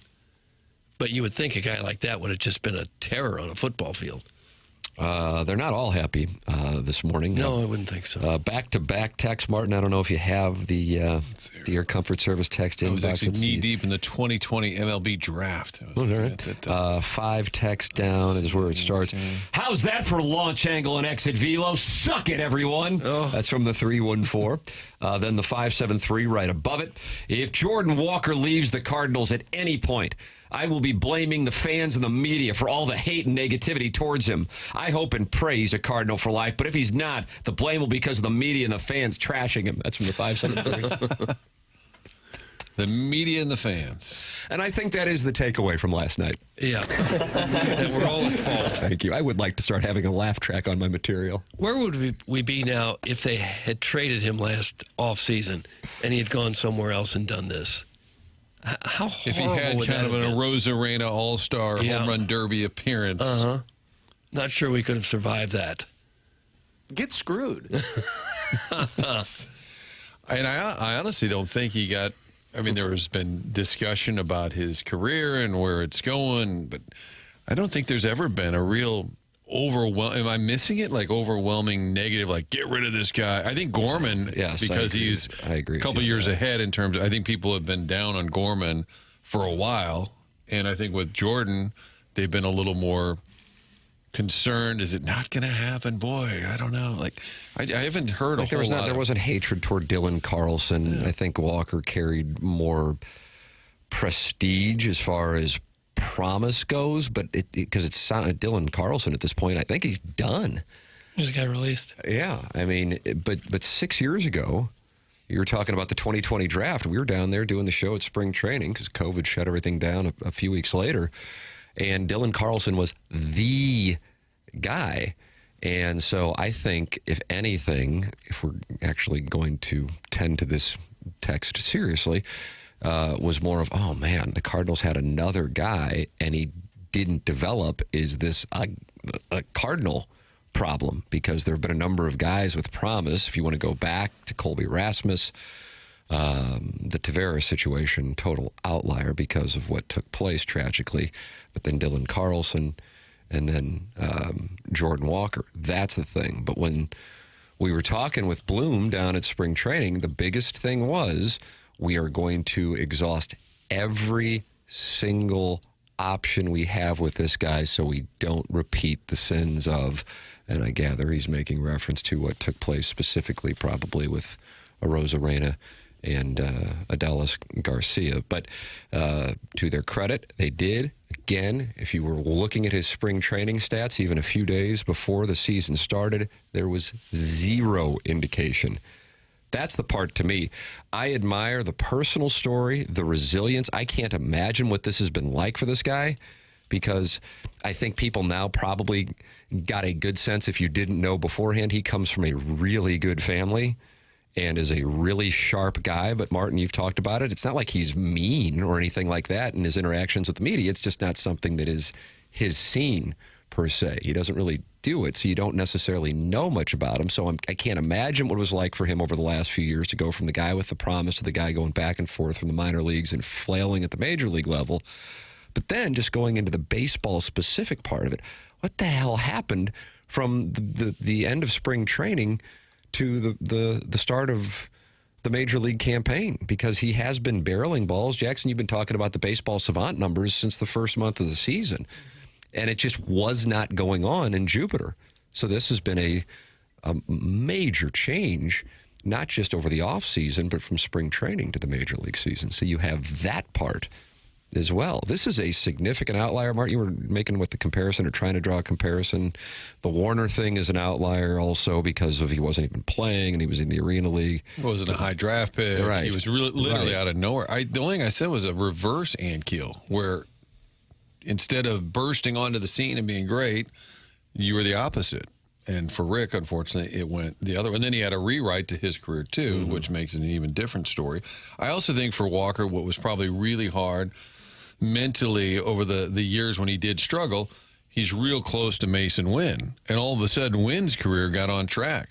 He's at the big league level, and there was one summer where Walker was down at Memphis for gosh, at least 2 months. And I remember talking to people at the Cardinals. Is there any concern a guy just is in the tank mentally? I would think that's probably where Gorman is now. And my thought was, you're a human being. You're in Memphis riding the bus to Little Rock or wherever, and the Cards are in New York, and they're staying at the Ritz. And your buddy, you're texting and FaceTiming and talking to Mason Wynn. Oh, got to go. We're on our charter flight to L.A., and we're at Dodger Stadium tomorrow. And you're like, oh, my God, I'm getting on another bus. I think that's the biggest. And he talks about confidence. I'm sure it not killed him because they're really close, but it was probably hard to see his good buddy kind of figure it out at the major league level. Not that Wynn's an all-star, but I think that's another piece to it. I don't know that they'll ever. I've tried to get interviews with Casey Chenoweth, and they've kind of just held off. And I would love to know the best interview would be if the two of them would sit together, because Walker has consistently mentioned Casey. So I wonder what it is between the two of them. I mean, and not that that's the only thing. Putting in the work. I think the Cardinals over the last couple of years say, hey, man, if he puts in the work, and he came in lighter this year, lost the weight, and kind of bought into what they were telling him. Now, I think early on they were probably they've said too many voices. Remember when they sent him down, we're like, hey, he looks pretty good. And then they sent him down. Well, yeah, but his exit velo's off. His launch angle's off. I think that did mess with him a little bit. But it's just a stunning turnaround from a year ago to not only be an all-star. Shrimply Pibbles has his theory, Martin. Shrimply Pibbles, Doug, usually sending in pictures of his wife, but now has an opinion and says, I feel like this is one of those intangible situations, confidence and culture. I think the youth movement did great things for Jaywalk. He doesn't feel the same pressure, isn't as buttoned up. He can be calm and humble and confident. That's Shrimply Pibbles. Yeah, there's probably a lot to that. So much of the game is mental, and I think that he's just got it figured out now. He's comfortable, he's confident, he knows he belongs, and now he can let his natural ability play out. It's so hard for front offices and baseball organizations, not just the Cardinals, but every organization, to know when they've got a great player. Some of them make you scratch your head. You think this guy is definitely going to be a star, and they don't pan out at all. And then you've got the Albert Pujols example where he wasn't drafted until the 13th round, so nobody knew what Albert Pujols was going to be. If they had, every team in the league would have picked him in the first round. Some guys just figure it out early. They've got the whatever it takes mentally to make it work for them, and they blossom, and some guys never get there. Might have the physical talent, but mentally they just never get there. That's why I was curious, from that draft, which is now 6 years ago, how many of that draft class made it to an all-star game, and the total. Doug, how many do you think out of the 29 first-round picks that year have made it to the major leagues by now? That are all-star from the 2020 draft, because obviously Jordan Walker is an all-star for the first time. Yeah. It's a total of 4. Max Meyer, who was drafted by the Marlins, 3rd overall. He's been an all-star once or twice. Garrett Crochet, another pitcher. Pete Crow Armstrong, 2 picks before Walker. That's it. Walker, Armstrong, Crochet, Meyer. That's it. 4 total. It is a crapshoot. Oh, it definitely is, yeah. You got the Mike Piazzas who were drafted, in the 50th round as a favorite of Tommy Lasorda, a Hall of Famer. And then you've got guys who've picked first overall that never amounted to anything. And it's really hard to know who's going to be there and who isn't, obviously, because you got people whose, their whole career is at stake by making judgments like that, and they still don't get it right all the time because of the human factor. It is 8:38 in St. Louis. The time check brought to you by Clarkson Jewelers, an officially licensed Rolex jeweler, on the polosplus.com dossier. Yeah, we have the Design, Air, Heating, and Cooling email today at 9:45. You can send yours in the morning after at InsideSTL.com, and you get your TMA merch by going to polosplus.com, and you see the TMA tab there. That is where you can get the polo Martin's got going on there, the hat that I've got going on here. polosplus.com, hats, polos, quarter zips, and you can get those for your business, your school, your neighborhood, your team with high-quality brands like Carhartt, Travis Matthew, and more. Polos Plus, a local company, sponsored the dossier here on TMA. The program's called The Morning After. It's presented by Brown & Crouppen on 101 ESPN.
Well, Doug, you wanted to hear my theme song. You got it. Falco. Yeah.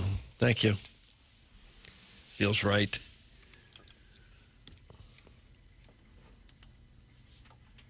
I never gave up on Walker. I decided he was a winning ball player 2 years ago. Text audit, Martin, please. That's from the Salty Ball Dad. Knock it off with that. Yeah, you knew. You were the one who knew. You always knew. You I always scroll back to July of 2024 and Salty Ball Dad from Caseyville. That could be a good onboarding project, looks like. Walker last year, Doug, do you remember how many home runs he hit last year? I think he hit like 5 or 6. Last year he hit 6 in 363 at-bats. In 2024, Doug, how many home runs did Jordan Walker hit at the big league level? Well, I said earlier, the last 2 years he hit a total of 11. So there you go. 5. 6 and 5. Yeah. Hard to believe. Yeah, it really is. And I get it. If I were him, I probably wouldn't want to do a big deep dive into what's worked. Just kind of leave it alone. Yeah. Just let it go. Don't need to know anymore. But it is fascinating to figure out how it all just kind of comes together. A couple of comps. We Too Low said, what about Dave Winfield? And in terms of body size, and that's not a bad comp. A guy who looks like he could play football, Dave Winfield did. Yeah, right fielder. And then another person said, what about Pronger in terms of kind of coming in heralded and just struggling mightily? See, the Pronger story is tough to tell without the expense to bring him in. Right. Because that was such a huge part of the disdain was who he was traded for. If he were a draft pick and had that trajectory for his career, I doubt there would have been nearly the attention. Do you agree with that? Oh, for sure. Yeah, the Shanahan piece of it. Like if Walker would have been acquired for, I don't know who you would list realistically in that timeline for the Cardinals. Traded Goldschmidt or something or whatever. But yeah, I just think in terms of high pick, when's it going to click? When are you going to kind of get to that level? But that's also a really high bar. Guy who ends up in the Hall of Fame.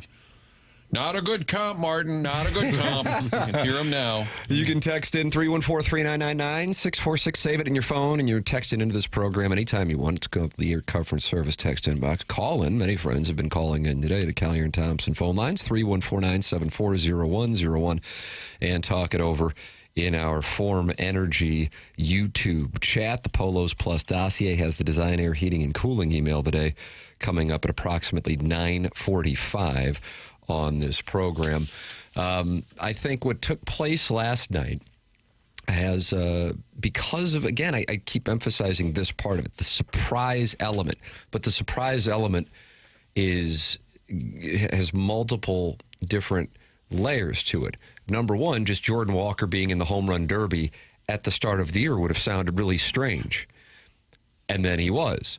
Number two, Jordan Walker being in the semifinals, I think, was something most people, including other ball players, wouldn't have expected. I saw all these clips. I would imagine you guys probably did as well yesterday with the All-Stars being interviewed. They kind of set up like the Super Bowl media day where media can just go up and ask him any questions. And I didn't see one of them even mention Jordan Walker. It was, of course, Schwarber and Harper, understandably so, and a lot of Caminero. That's where the focus was on who was going to win. I think I don't even know if people would have been able to name who all 8 would have been, and included Jordan Walker in there. So you had that element. Then you had to go up against Schwarber, which meant you were going up against the hometown favorite, which meant you were going up against the ultimate as far as the heel sports fan in the Philadelphia sports fan. And then on top of it, you now have to rattle off 4 straight home runs with no room for error in the absolute crosshairs of that fan base, with Kyle Schwarber and Bryce Harper standing 20 feet away from you, pulling against you. And you did it all. And you did it all as a guy who was hitting a .167 with no home runs with 3 spring training games left after hitting 6 all of last year. The story in that sense is why an exhibition for something as benign relative to the outcome of the season, a home run derby, has the significance that it has for baseball fans, but specifically for St. Louis Cardinal fans. And I think also, taking it from a bigger picture standpoint, Jordan Walker's relationship with Cardinal fans going forward, that now goes up significantly. And I think for young people and their love of baseball, unless it's going to be some kind of significant playoff moment in October, the best way to get kids talking is to have something like what happened last night, because the chances of kids sitting around and watching a full baseball game, and when I'm talking kids, I'm not talking 15 years old, I'm talking single digits, they're going to watch a home run derby more than a baseball game, I think, and pay attention to it more than a baseball game. And so to have that drama that Barry Bonds called the best home run derby he's ever seen, and then to have a Cardinal do that up against it like he was, that I think can have a domino effect on young Cardinal fans throughout the St. Louis area and throughout the region, and create a rapport now with both Walker and the newly long-term contract signing of Jordan or J.J. Weatherholt. So in that sense, I really think last night was a significant moment for something that I never would have seen coming 5 months ago, much less even just a couple of hours when that thing started. It was a great thing, and I'm super happy for both Walker and the Cardinals, but also a lot of kids, I think, who fell in love last night with Walker and what they saw. Speaking of kids, I saw you posted a video of your 4-year-old watching it, and with each home run, he'd take a golf club and start pounding on the couch. Those are his fireworks. Yeah, that's how he makes the. He does this. When I pitch to him in the backyard, he runs around the bases after hitting a home run and does fireworks, and then he slaps imaginary high fives in the dugout. Sure. So last night, he was hitting with a plastic golf club on the couch for his fireworks. Okay, at least it was plastic. Right.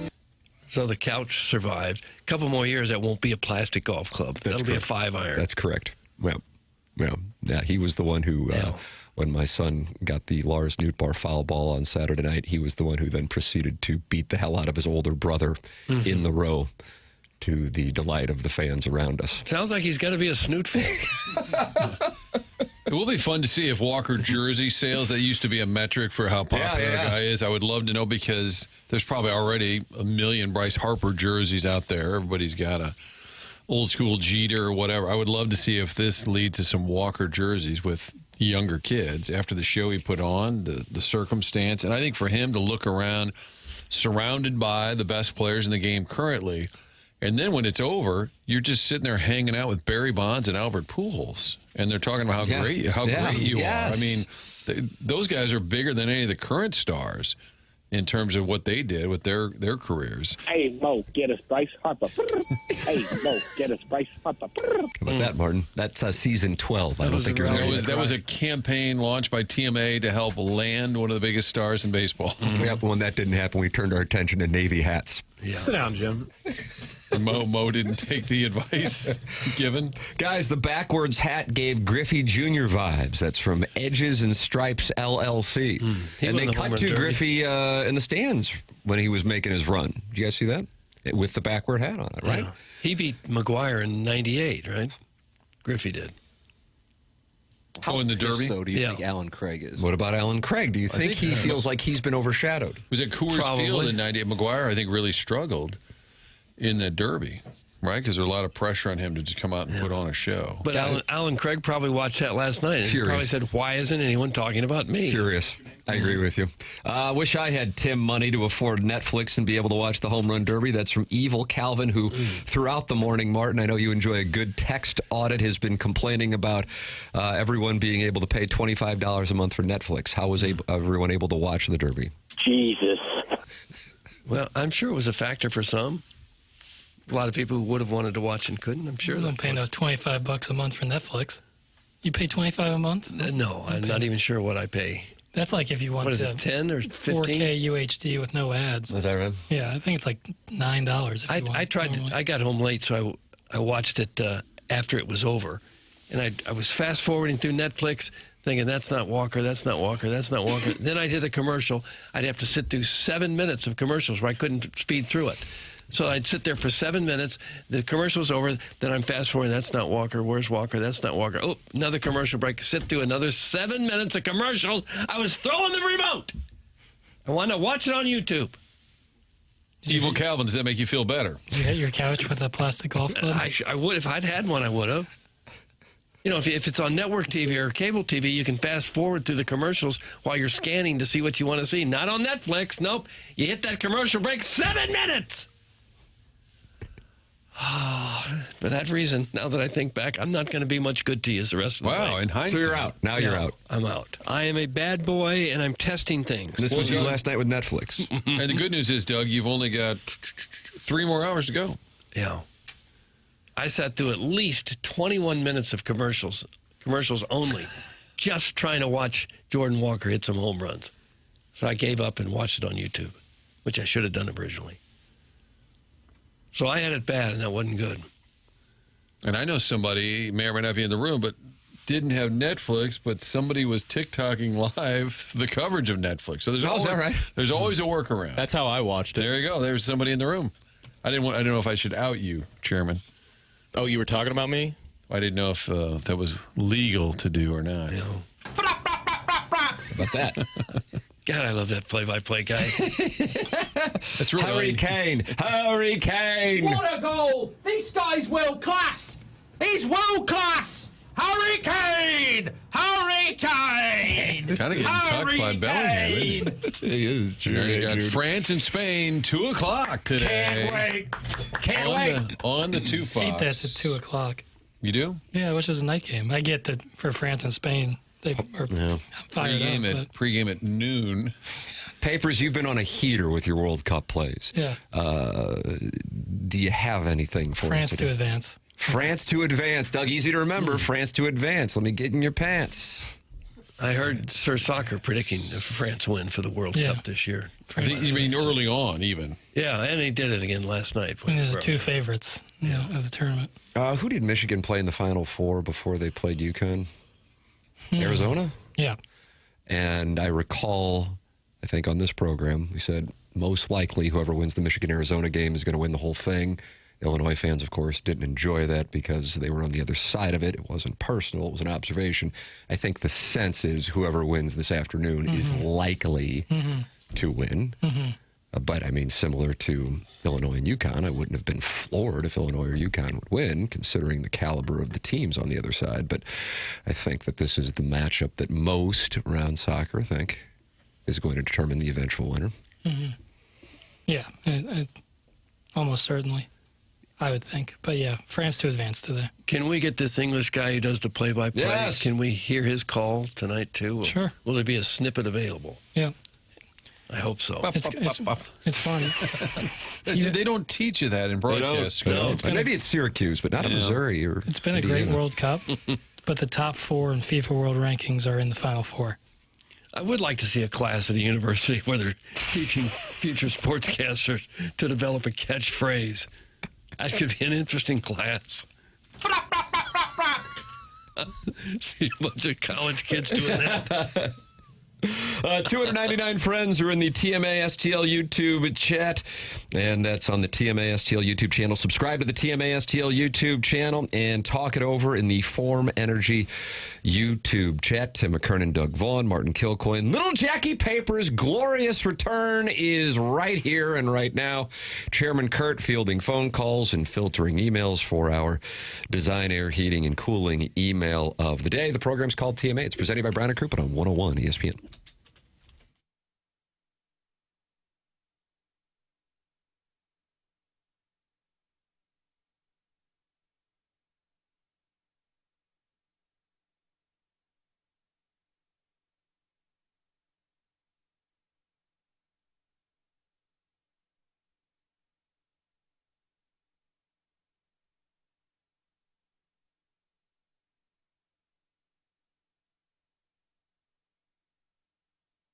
Live studio. This is a live read in a live studio. Coach Kiowski's here. How about that? AutoLoanPro.com is the website to head to. You can get a vehicle for little to no money down. Best rates available. They do that by working with over 50 different lenders. AutoLoanPro.com. All those vehicles on the site. They're part of the Lita family. They've also got that free playbook. You can download the playbook. Helps you understand better the credit industry and get you into the car of your choice. in the future. Financing a car can get difficult. Only thing you need to know is to choose the pro. Autoloanpro.com. 50 different lenders. So if you've got a circumstance or situation, a little hiccup on the resume, doesn't matter. They'll get you that car, pick it out online, and then just know little to no money down. That's what Autoloanpro.com will do for you. Get online and pick out that car.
This is Jackson with a SportsCenter update brought to you by Universal Windows Direct. France and Spain today in a semifinal match for the World Cup. 2 o'clock kickoff.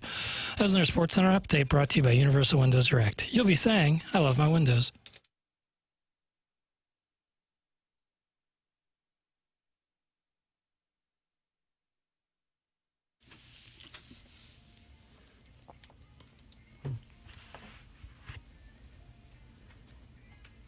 Doug, you requested this. Why? I did, because I like it. Good enough answer for me. Mm-hmm. It's TMA 101 ESPN. Papers, what do we have? Le Bleu.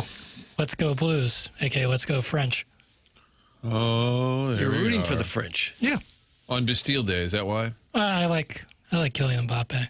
I like some of the French players. I like Trent. Can you say I like Trent in some? I like Trent. Can you Doug, it is. A little slower. Could you say, I did not have sexual relations? Like Slick Willie? Yeah. Tim said you sound like Clinton. Yeah, I would like to hear some play the hits from Bill Clinton. The program's called The Morning After. We are in the Mark Hanna Evergreen Wealth Strategies 9 o'clock hour. Mark Hanna is online at evergreen-ws.com. Coming up on our polosplus.com dossier at 9:45. We'll have the Design Air Heating and Cooling email of the day. Chairman Kurt filtering phone calls. And what Jason was on the line, but he's not on the line. And he wanted to talk about his experience watching it with his kids last night. From the 618, good morning. It is Woody from Columbia, Illinois. I love the show. Longtime listener.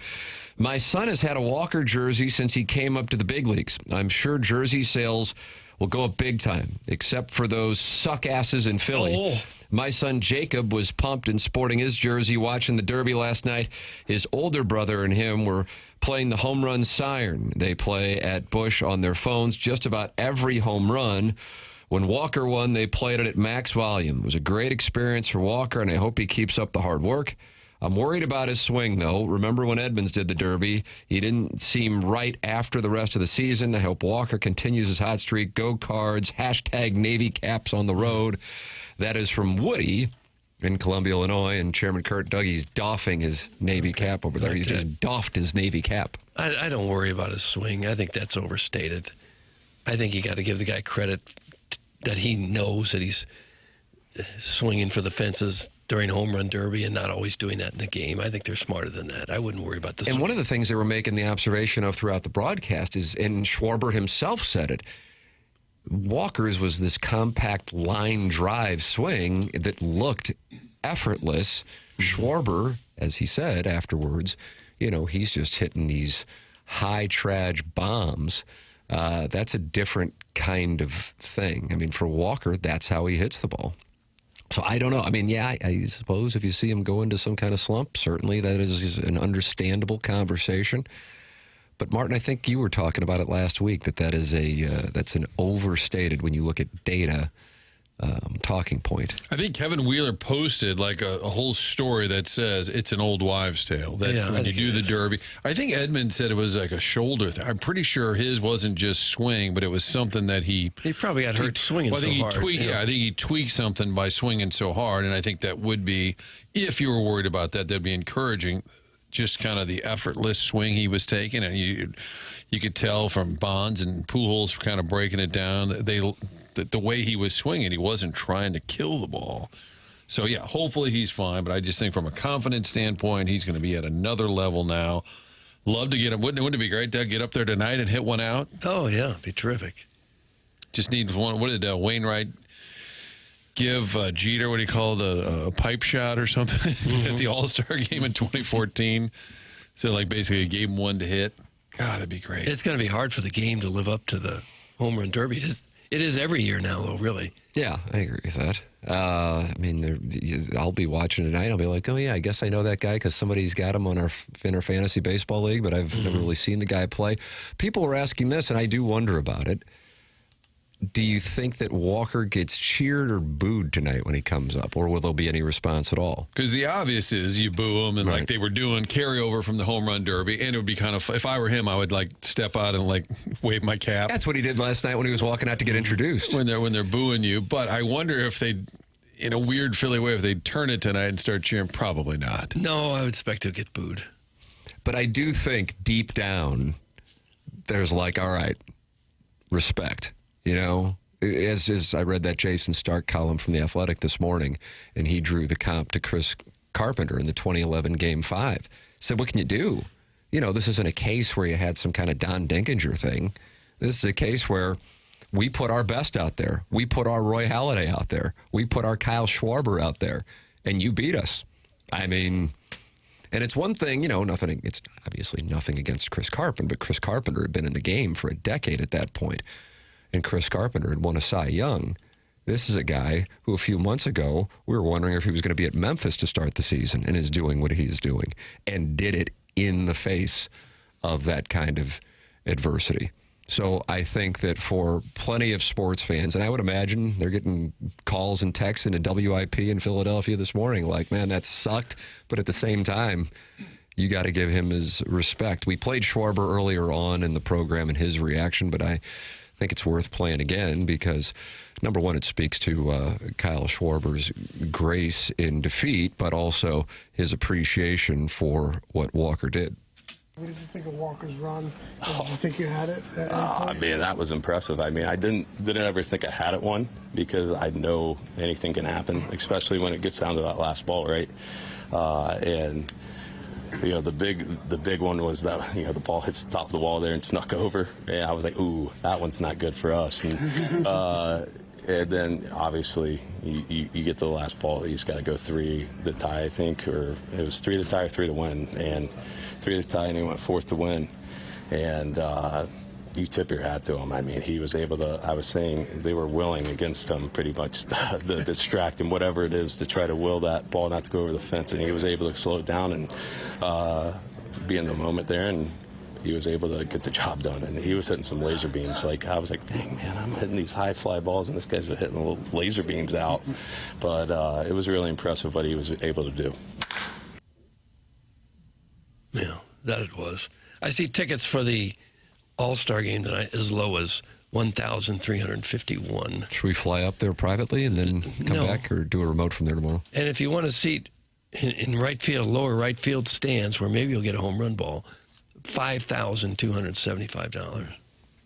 Can you float that for me right quick? Yeah. Thank you. I'll Venmo you. Venmo for rolls. Chairman Kurt, I just opened up the Fordham Energy YouTube chat, and are you in a scrap with somebody? There's like shows going on with shows going on. Call in chicken tater, you fraud. That's what I see.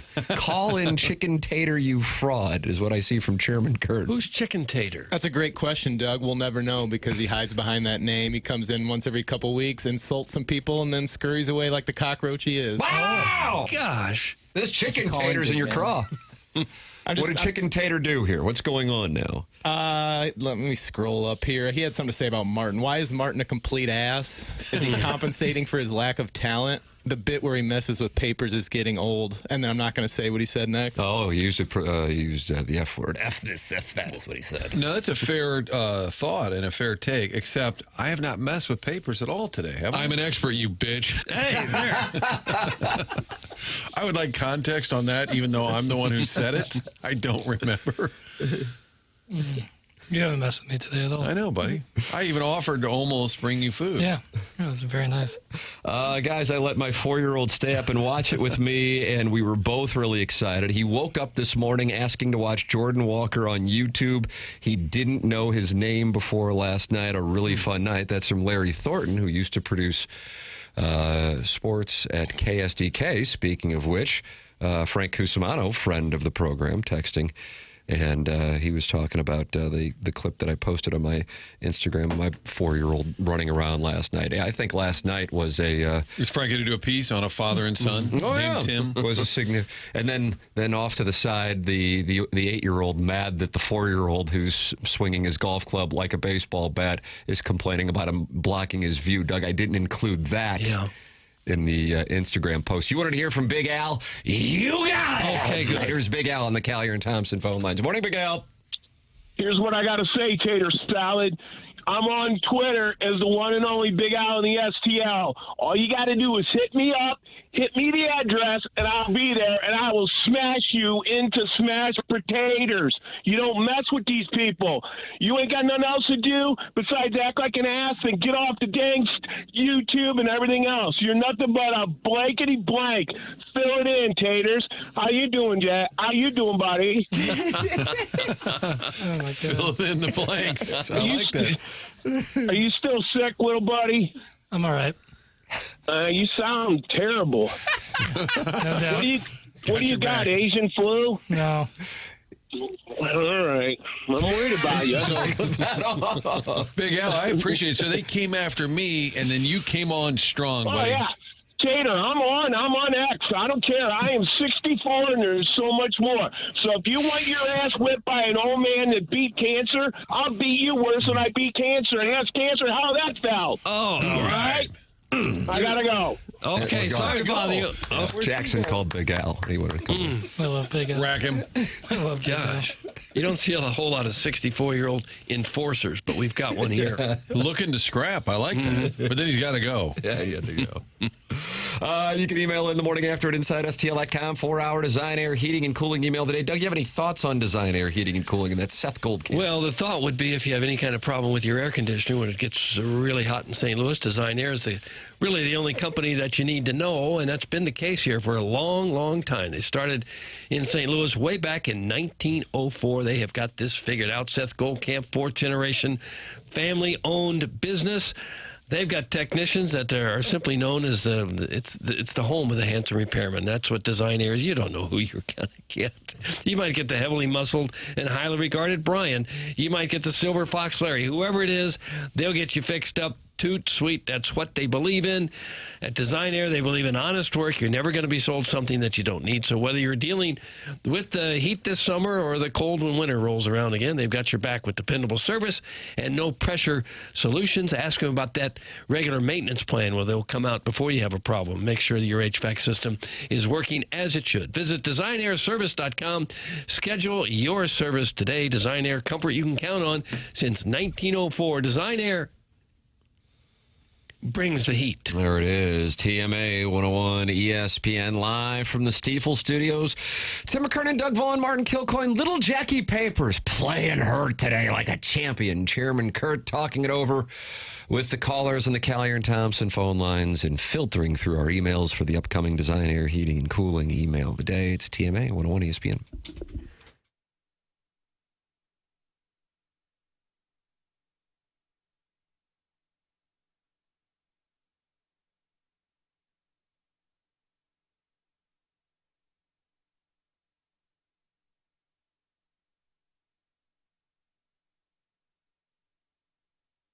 Delmar Mortgage is online at delmarmortgage.com, and I am working with Ryan Luchtefeld. Firsthand, I can tell you about my experience with Ryan and Delmar Mortgage. Ryan gives out his personal number for you to call or to text. The number is as follows: 618-593-3608. 618-593-3608. Pre-approvals and fast-track options that are going to make your offer stick out to local sellers and listing agents.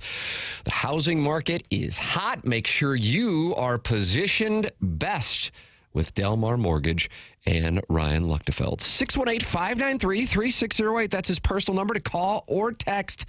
And then go online at delmarmortgage.com. Delmar Mortgage, that's a 60-year-old family-owned business. Ryan has been working with Delmar Mortgage for more than a decade. He's been in the industry for more than 2 decades, and you can reach out to him by calling or texting his personal number, 618-593-3608, 618-593-3608. Ryan Luchtefeld and Delmar Mortgage.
Nice.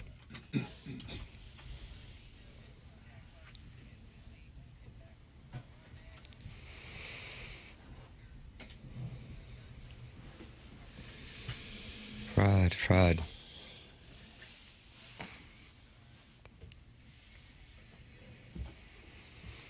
Hard not to be fired up when you hear this. Yeah, boy, I'm ready. Blink 182? Bowling for soup.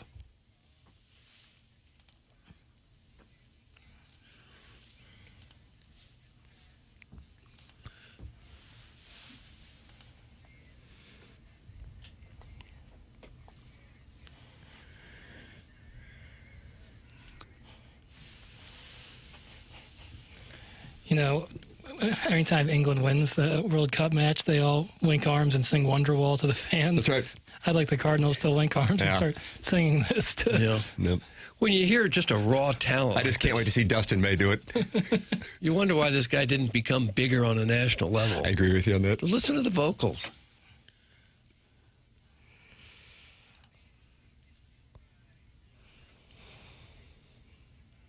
Yeah, man, that's powerful. Man, I wish the Cardinals had a home game on Friday night. That reception for Jordan Walker, that'd be something else, wouldn't it? Well, he'll get it whenever they do play at home again. I don't have the schedule in front of me, but...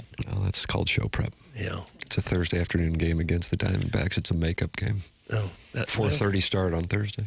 That'll be thunderous. That'll be the big return. They fly back from L.A., Anaheim, after going to, Arizona and the Angels. And then they got their off day. They got to come in for the 4:30 start. That did not delight the Diamondbacks closer. The hell's the name of that guy? Paul Sewald. Yeah, he was unhappy as a hornet. Thanks, Cardinals. We asked about moving the game up. Yeah, so now they got to come back for the 4:30 game. That will be the Jordan Walker return. I'm going to take the under on the time of that game. I don't know if it's been set yet. That's a nice play. I'll take the under. I like where you're thinking. Quite a bit. Nice, efficient ball game. Maybe they'll leave the plane running. Has the Will Ferrell show, it has not come out yet, right? This thing that he's So I pimping enjoyed hard. the Owen Wilson show and watched that. Was that Stick? Stick. Did you watch that, Papers? Mm-hmm. This is Hawk? Yeah, but it's with Luke Wilson. So the Wilson brothers have both gotten into Netflix golf shows. Sticks on Apple. Family Sticks deal. on Apple. That's And this is Will Ferrell as the world's greatest golfer. Is that the I think he's an old timer coming back out of retirement type thing. Yeah, it's a live parody kind of thing. It looks just awful. Really? Oh, no. Yeah. Has he swung and missed like that before? Will Ferrell, for sure. Well, give me some examples, movie boy. You ever see the House Party with him and Amy Poehler? Is that what it was called? No, House Party was with Kid and Play. Yeah, but there was a different one. Some House something. No good. House something. Um, Save your words. I'll look it up. No, he's had some swings and misses, but his hits are, he's maybe the funniest person of the 21st century, so you overlook the misses. But of late, he hasn't had much. He's been a bigger producer. He produced Succession, and so, that's a nice little feather in his cap. Mm-hmm. And he worked with Adam McKay for so long, so like Big Short and Vice and that stuff. But, yeah, he hasn't acted a ton recently. And what he has done has kind of been underwhelming. Esquire ranked Will Ferrell's movies from worst to best. It starts with number 39, Daddy's Home 2. Yeah, those were rough. Those were rough. The Ladies' Man. Are these ones that you've seen? I've seen some of them. What do they have as the best? Probably I got to keep scrolling here. I was enjoying some of the worst. Half hour. Zoolander 2, which I didn't realize happened. No good. Bewitched. Get Hard. That's when he was in Born. Winter Passing. Don't remember that. They just look awful. Can you review them just by a picture? Papers sometimes. They didn't like Starsky and Hutch, according to the ranking. Now we're getting better, though, because you're getting into the top. This is according to Esquire magazine. Tim, you asked for the top 10. Yep. Step Brothers 10. Yeah. Old School 9. Wow, I would have thought those were higher, but maybe you're going to give me some better ones here. You may not like this list now. The Other Guys 8. Incredible. I like The Other Guys. Everything So Must good. Go 7. Yeah. Zoolander 6. Talladega Nights 5. Okay. The Lego Movie 4. Hell out of here. Sorry. Elf. Overrated. Stranger Than Fiction. Also overrated. Anchorman. My favorite. Yeah. Ron Burgundy. I don't get Elf either, and it's kind of become a classic. I don't you think see it everywhere. When I think he's so much Christmas rolls better around. than that. I think that is like, it's the same thing I have with like Adam Sandler movies. Like I don't like the what's the one, the Billy Madison stuff where he was actually just, like really dumb. Like I don't like that Sandler. I like when he's like more angry and aggro. Yeah. That Will Ferrell, like the super goofy, isn't as funny to me as like the Ron Burgundy or like or Talladega Nights. I think the other guys is incredible. That might be his. I love the other guys. I don't think I've ever seen that. Oh, it's a good Him one. and Mark Wahlberg. Yeah. Michael Keaton's How super long ago funny. that came out? Mendez. 2010. Gosh. Jordan Walker. They're kind of celebrating him in Philadelphia. That's why I wonder if there's a chance. I know. Tonight that I do kind of too. like It's as like, an okay, you came in appreciation here of- and you did what you did. It wasn't a fluke. You're new on the scene. You came in here. 97.5 The Fanatic, quoting Walker, and they sent this out. And I thought it was Philly's brutal, obviously, but I think it's pretty special because they love their players, and that's what you want from your home crowd. Honestly, I've never heard people cheer so loud for Schwarber and Harper. So they're celebrating Jordan Walker going in there and taking down their guy. Doug, does that remind you of what happened in Rocky IV in any way? Oh, not really. Jeez. Not sure I even saw it.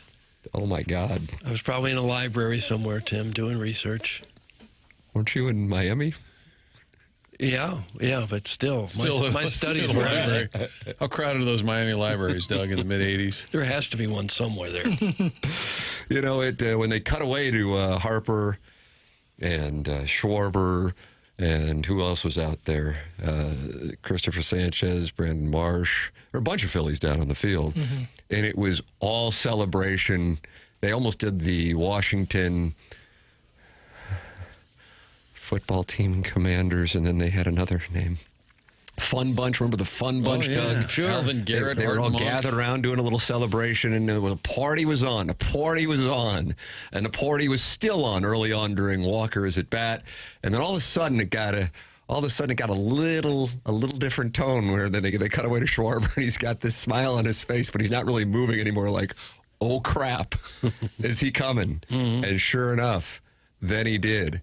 The fact that it wasn't like he had 10 with like 3 pitches left. He had to go home run, home run, home run, home run, home run, and couldn't miss. God bless America. 7 home runs with 2 swings left. Woo. Okay, so if you get the 2 swings, then you're at 9, Doug.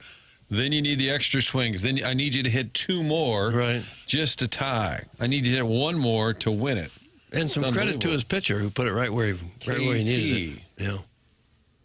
And then taking the pitch because the clock's not hurrying you up, so you can take a pitch. It's a bad pitch. Rest a Don't little bit. No, it was just unbelievable theater. And sometimes these big events, even Super Bowls, just fall flat after some of the hype. But this was, just an exhibition. But, man, it ended up being great TV and just great drama. And for Jordan Walker, just years and years down the road, whatever his Cardinal career looks like, they'll still talk about that moment. It's not a postseason home run, but it's still going to rank up there in terms of, and I mentioned earlier, Cardinal All-Star appearances tend to be kind of insignificant, really having any major moments for a Cardinal player going back. Like Red Shanians did hit a walk-off, Doug. Was that in the 50? One of the 50s. I believe he did, yeah. And Red always said that Stan told him, we're going to miss the train because they were in extra innings at Comiskey. So Red Rogers hit a home run, then we hit the train. Headed back. But all the Phillies fans under this 97.5 The Fanatic, they have 2 huge sports radio stations in Philadelphia, and they're like, man, how can you not respect this guy? There's just a lot of respect for it because he's complimenting the fans, and he doesn't take any of the boos personally. He can't take the boos personally. Like I said, if the shoe were on the other foot and it were Schwarber against Walker here in St. Louis, it would have been the same deal. People would have been pulling against Schwarber and pulling for Walker. And it's not personal. I think, if anything, I bet a healthy percentage of the Phillies fans who showed up there last night didn't really even know much about the guy. And as Jason Stark wrote, He hasn't done anything when he's been there. So why would you know about him? And then he goes in there and does what he does. And also, now I realize Caminero didn't put on a show in the second round, but he had to beat him. He was the favorite going into the semifinals. And then to beat Schwarber, and it's not like Schwarber hit only 5 like Caminero did. Schwarber went off, and Walker chased him down. That's the kind of thing. And then you handle it with the class that he did afterwards. That's the kind of thing that, is the spark that can turn into a firestorm for a guy's popularity and respect, and not doing it with some kind of, flash. Just with confidence and calm in the face of adversity and boos, that's how you gain respect. People respect that stuff. Sports fans respect that, man. The clutch gene. I just assume at the end they're going to hit less. Like early on, they all start crushing it. Contreras hit 13 right away. Yep. Then Walker hit 13. And then he goes 6. Now, granted, he didn't have to finish out that round because he'd already beaten Caminero. But so 13-6, and then he goes 12 in that last round. I wonder how many more he could have hit if he'd had to. It looked like he could have hit however many he needed to hit. And then the parents being there and sharing the moment, getting booed. Again, if he does that, if you win the home run derby against the hometown guy and you were in Toronto or Miami, it just would not have been the same. The Philly backdrop made it even better. And the first Cardinal to ever win. That's hard to believe with the home run hitters that they've had. The McGuires and the Albert was runner-up in 2003. Yeah. He and Edmonds were both in it that year. That was at the new Comiskey. But Albert, 4 years ago, and he had said, remember all the love he got at the All-Star game was a special invite by the commissioner that it kind of invigorated him a little bit, just kind of being around the great players. I went back and looked. He put on a show. He just happened to get eliminated. He hit like 15 in the second round and got knocked out, I think by Julio Rodriguez maybe, but he had actually had an incredible first and second round 4 years ago, but did not advance to the finals. You think you could have ever hit one out when you were 25, 30 years old? No. Not one? Maybe in Houston? Yeah. Down the line, Crawford boxes. Email in, Design Air Heating and Cooling email day will be coming your way in approximately 10 minutes here on the program. VIP Auto Accessories sponsors the drops of the week here on TMA. That is Tommy Cibulka and Brian Gregg, and it's VIPAutoaccessories.com. VIP Auto Accessories makes single-source automotive solutions for your business a reality, and this includes the upfits, the graphics, and the ongoing maintenance. So upfit your fleet from floor to ceiling with hard-working accessories and storage solutions such as ladder and headache racks, bulkheads, shelving, drawer units, air compressors, and more. VIP's graphics will help get your business get recognized and turn your business into a brand. They have 4 departments all under one roof, all here in St. Louis, and they've been doing it in the St. Louis area since 1979. That is, in addition to the commercial upfits, graphic solutions, hail repair, and touch-up aftermarket. For all your commercial vehicle upfit needs, ask for Tommy Cibulka, and for all your aftermarket vehicle accessory needs, ask for Brian Gregg and tell him TMA sent you, VIPAutoaccessories.com. It's the morning after, presented to you by Brown and Crouppen on 101 ESPN from the Stiefel Studios.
Welcome back to the Morning After, the show presented to you by Brown and Crouppen on 101 ESPN and the TMASTL YouTube channel. Tim McKernan, Doug Vaughn, Martin Kilcoyne with you on the presentation. The great Jackson Burkett is back. And, Doug, if you look on your right, you're going to see the great Terry Crouppen, who is back. He's right there. He's here. He is here, Terry. Great to have you. That's right. My in our goodness. presence. Hi, fellas. How It's you great doing? to see you.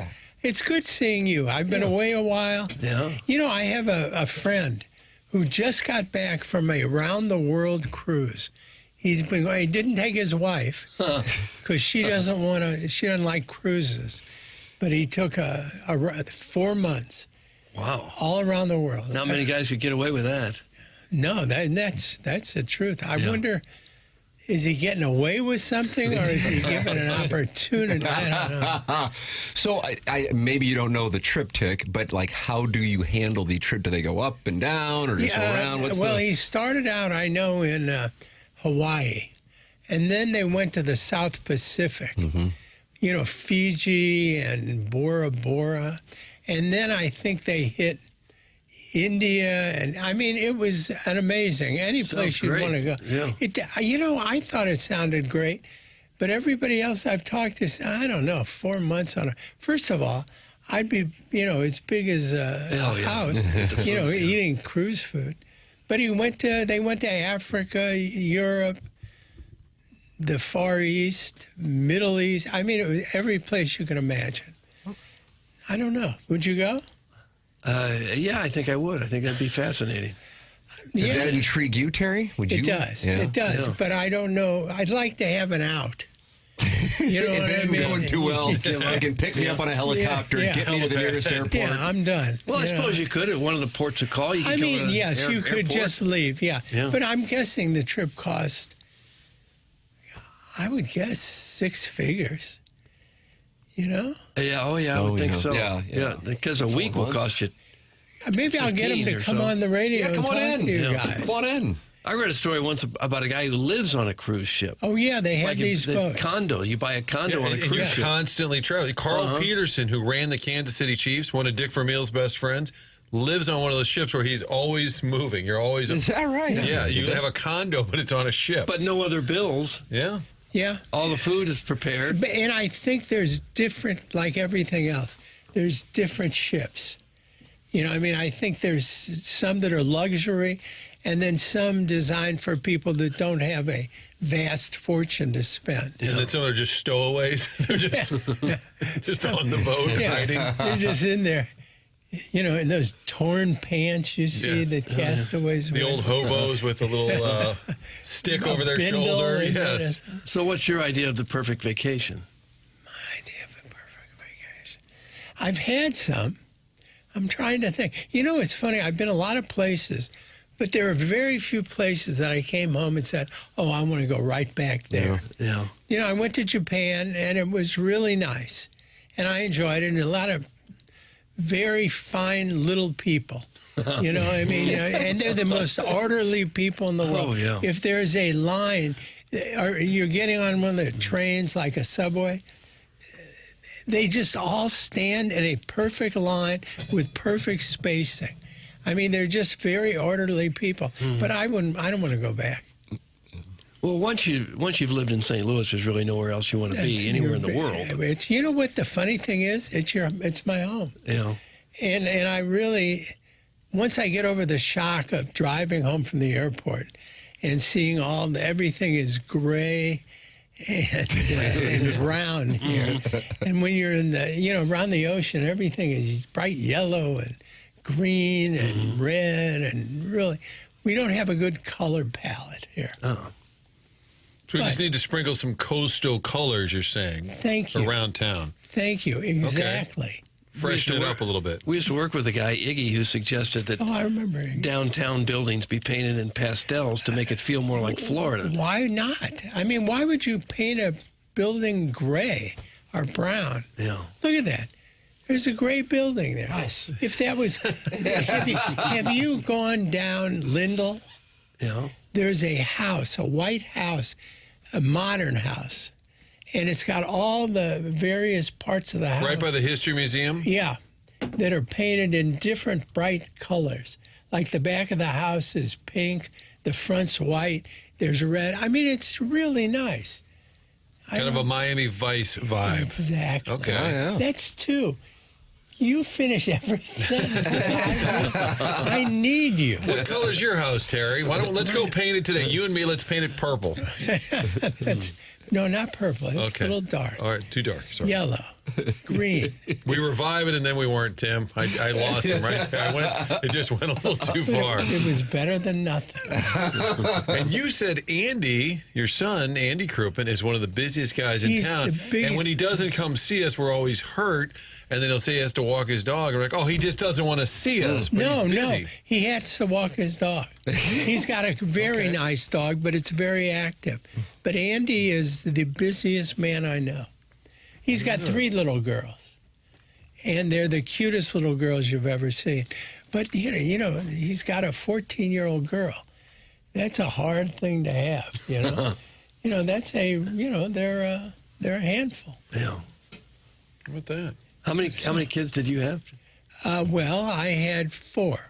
I have 4. Yeah. I don't have, thank God. I still have them. Were they hard to handle for you? Or did you keep them in line? Terrible. Awful kids. Terrible. My son, I remember going into our basement and saying, wasn't there a wall there? And what happened is he and his friends got into some wrestling match. Oh, no. And one of them got thrown through the wall, and to cover it up, they just tore the whole wall down. Oh, did they? Oh, yeah. And you were not in favor of that? I never knew about it. Oh. I didn't know about it till like years later when I said, didn't there used to be a wall here? You got to listen to me. Yeah. I'm giving you guys gold. I love when you walk in. Nothing in return. Once I said you should paint your house purple, I decided to step back a little bit. My ideas fell flat. We were on a roll. We call that a miscue. Right. What made the children terrible outside of the wall disappearing? Because I've got an 8-year-old and a 4-year-old, and I need to know what's ahead for me here, and give me some counsel. My 2 daughters were good students, and that makes all the difference in the world. I can't tell you how much time that I spent up at that school begging people to forgive my whole family and please give my sons another chance. Andy was not, he just dabbled in sports. So like he was the Clayton High School, at one point, their diver. But Andy didn't know how to dive, and they just had him there because if you had a person compete, you got 1 point or something. So the coach had him just compete just to get the appearance point. I remember he Was he doing can openers or something? No. He did a cannonball. Oh, did he? You know, everybody else is doing things. They've worked hard. And he gets up there, and I'm there like, oh, my son is going to be. And I think, is a cannonball an actual dive? And he got his 1 point. He enjoyed the hell out of it. They just couldn't have a vacant spot. They just literally needed a warm body. He was the lowest level of a high school athlete, and then he played on the football team. He played hockey. He played all kinds. And my son Sam was a real good wrestler. He placed in state. It was.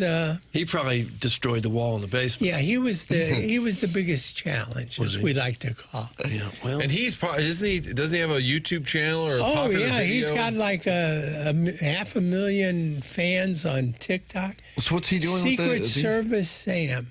Secret Service Sam. Yes, he is, and he was following the Diddy trial, wasn't he? Reporting on it. Sadly, yes. Yes. Yes, he was in New York covering, and then he worked for LA Magazine, where he became the food critic, and he's a very talented kid.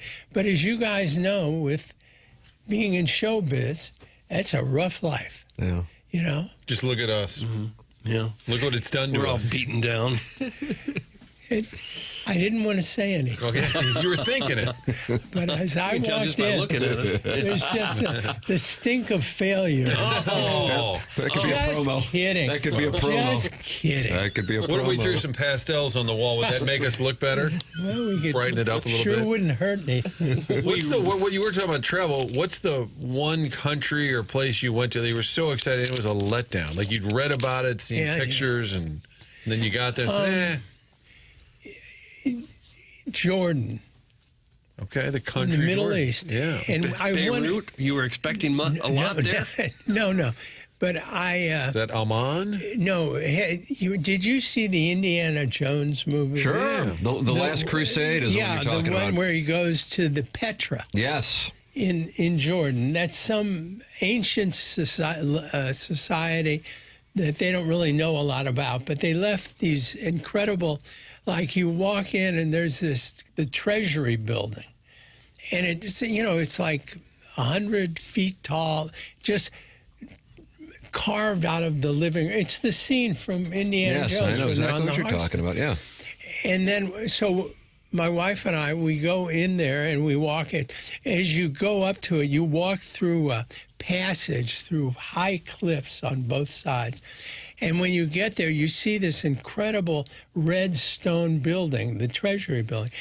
And as you turn around to look back, you see the Indiana Jones ice cream parlor that they have dug into the living rock.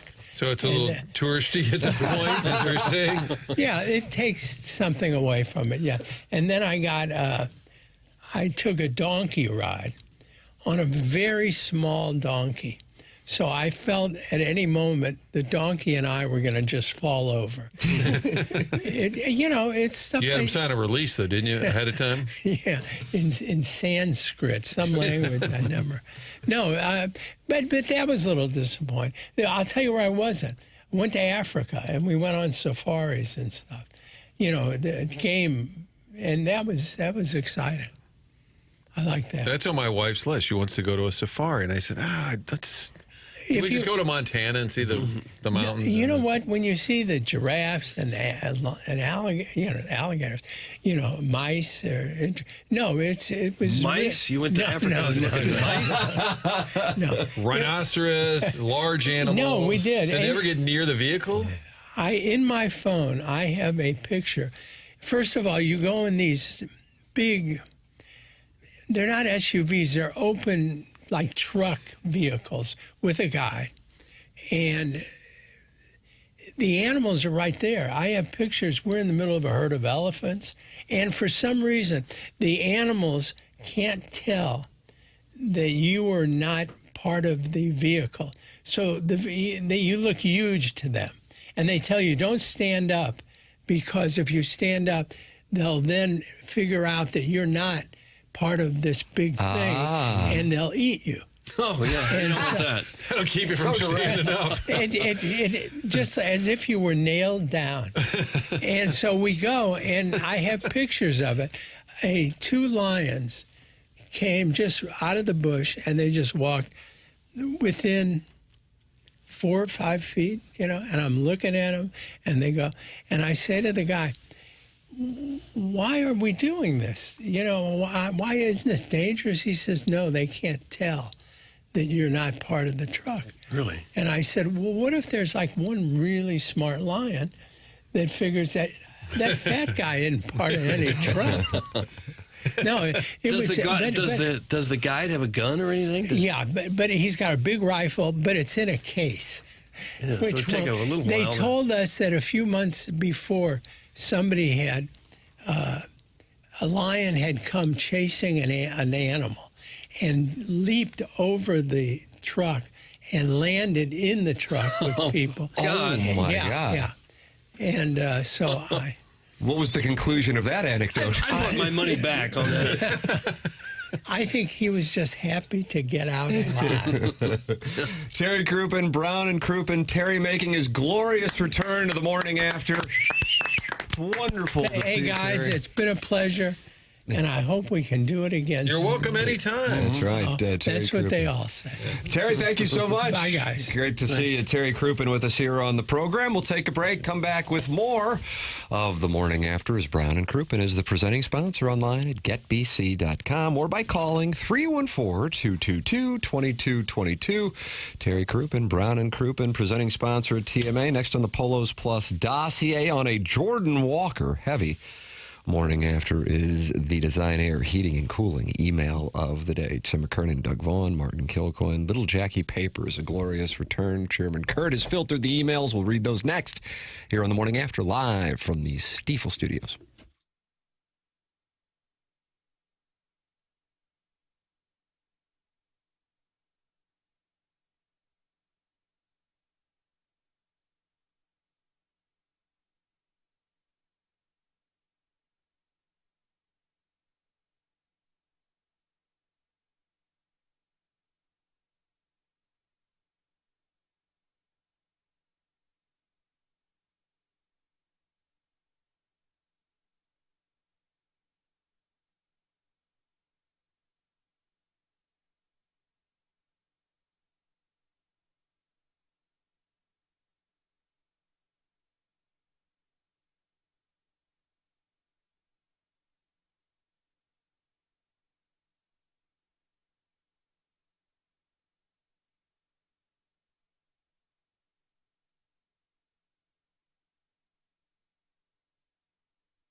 This is Jackson with a SportsCenter update brought to you by Universal Windows Direct. All-Star game tonight.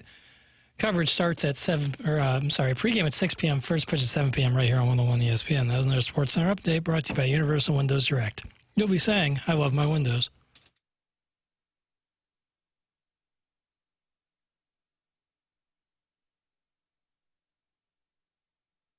It's the morning after 101 ESPN and the TMA STL YouTube channel. In a normal setting, I would attack Jackie Papers for no return music, and we'd read text attacking him for the next 10 minutes. But this guy's playing hurt today. Doug, I want you to hear that. He's playing hurt. He's kind of he's you know what you are? You're a champion boy. You're a champion boy. I'm concerned I might have developed an ear infection. Oh, gosh, no. Yeah. You got an ear situation? My left ear hurts so bad. Oh, no. I mean, you just don't need to come in, man. Well, I'm all right. I'll run the board. Yeah, we're not capable of that. But Chairman Kurt will admirably step in. Martin, you have been attempting to make magic happen, and you know what? We've got a Cardinal representative who was at the All-Star Game Home Run Derby last night, joining us right now from Philadelphia. Is that correct? Jose Fermin on the line, the clutch Cardinal who keeps delivering these two-strike hits. He has been great this year, and he was at Citizens Bank Ballpark last night. Jose, welcome to 101 ESPN here in St. Louis. How are you? Good. Good morning. Thank you for having me. Oh, thanks for hopping on. What were the circumstances? Did you fly with the fellas? Did you end up there? And how did you end up there? So I have a cousin. He works for the Phillies, and he got tickets. And like a week ago, he sent me a text. He's like, "Hey, if you want to come with me, like, you know, I got another ticket for you." And I'm like, "Yeah, I want to be there, especially, you know, after knowing our guys were going to be there." So yeah. Oh, that's super cool. So you just wanted to be there, support the team, be in the building, and then you get a chance to see it. And listen, man, we were talking, and I mean, you're obviously a lover of the game. You're taking your All-Star break to be there. Usually the Home Run Derby, it kind of starts with a lot of excitement, but then as it goes on, it's like, okay, you know, somebody runs away with it and wins. But last night, that had the intensity of a playoff game. So here you are, a Major League ball player. You're seeing your teammate in that environment. He's the enemy because he's up against Schwarber. What was that atmosphere like as you're sitting there and watching Jordan Walker do what he did? Yeah, it was obviously, like I was saying, talking to my cousin, it's a dream come true, you know, like we wanted, because he wanted to do it too, like to watch a home run derby. And obviously it was more special because Walker was there, and the atmosphere, it was awesome. You know, it was loud all the time. Towards the end, it was kind of funny because, like, you know, they started booing everybody. And yeah, for Walker to do that at the end, you know, with all the boos and stuff, and, you know, like, silence the crowd, that was awesome to watch. So you're a professional ball player, you're a teammate, but are you a fan? Are you screaming and yelling and saying, "Sit down, Philly fans"? How did you act? Yeah, I was yelling the whole time. Every time Walker was hitting, there's a fan that was like behind us, and he was asking me, like, "You know Walker? Like, he's not your boy?" I'm like, "Yeah, I think I know him pretty well." So yeah, they were telling me, because I was the only Cardinals fan, I think, in our section, and they're like, "You cannot be too loud here because Phillies fans are kind of crazy. They might kick you out." Did you get a chance to talk to Jordan when it was over, or did he big time you, or what happened there? No, like I was by right field, so you know I was a little far from there. But you know, all the guys in the group chat we have on the team, we were texting him and stuff. But I know obviously it was gonna be busy and stuff. But yeah, really, really happy for him. Yeah, how about you've been on this team for a number of years, so you know what the story has been when he's been in the minors and comes up and then sometimes goes back down. What's your level of excitement for him to have this type of year? I mean, yeah, I've seen it all, obviously, because I think we made our debuts in 23, so obviously I've been there, I've seen it, and you know, I think he never stopped working. You know, he's a great teammate. You know. Really humble kid, and he deserves all the good things, you know, that are happening to him. Really happy to see that. We always hear after these home run derbies that, this might mess with his swing. Do you think there's anything to that or not? No, I mean, if you see his BPs, he always puts on the show, and I did not see anything different. I was telling my cousin, I was like, just like he's hitting bombs right now, that's how he's doing it. He's been doing it the whole year, in practice and in game. So I don't think that's going to, mess his swing up.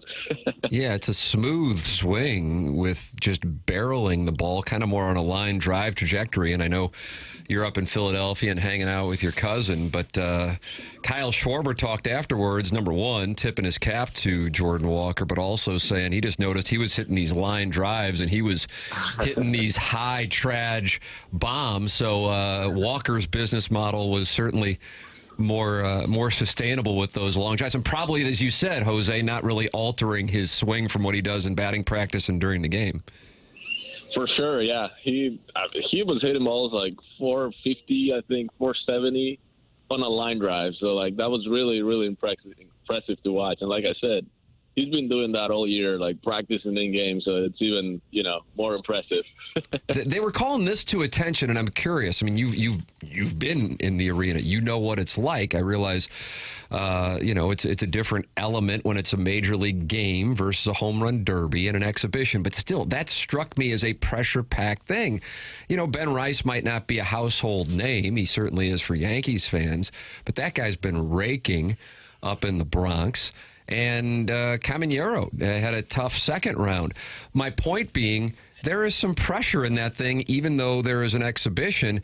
And for your teammate in those circumstances to execute like he did, just to get 7 home runs was an accomplishment, but then to rattle off 5 straight to win the thing, I would think that's not just a test of your ability to swing the bat and make contact like that, but also the mental strength to do it. Can you put yourself in that position and tell us what it's like as a major league hitter to be in that spot against the home crowd, against the home favorite, and have to do that? I mean, I bet, like I said, the environment was crazy. Like you said, the whole stadium was against every hitter, that was hitting against their players. So like Contreras, I think, was the first one that started getting booed by them. And you could tell, they were trying to breathe it out, try to stay calm. And obviously Walker did a great job with it. He was down to his last out and he needed 4 or 5 homers, to tie it.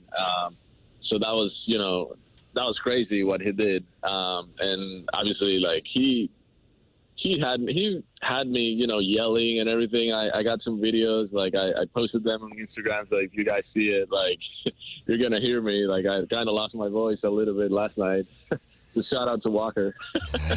I told these guys, Jose is the one in the clubhouse, always smiling, always happy. And I heard Chip say the other night you wanted a nickname, right? Did you ask Chip to give you a nickname? No, I did not.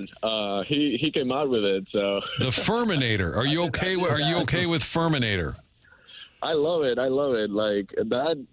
So I think it was Joey Chiclets, and between that and Ferminator, he did ask me which one I like more, and I told him Ferminator because I got a lot of friends, including my cousin that's in here. The years in the past, they started calling me that, so I was a little familiar with the last name. So yeah, I do like the Ferminator. Ferminator it is. I think you've played 6 positions. Can you catch? Will Ali let you pitch here? And I mean, we've got to check all these bonds. Wait, you did know Torres got to pitch. At some point, you could pull a full Jose Oquendo, who at one point, one season, did play all 9. I told them they should have let me catch Torres that day, so I could check that box too. And you've hit 4 home runs yourself. How do you think you would have done in a home run derby like that last night? I mean, I don't know if 4 homers would make it to the All-Star game. So probably maybe.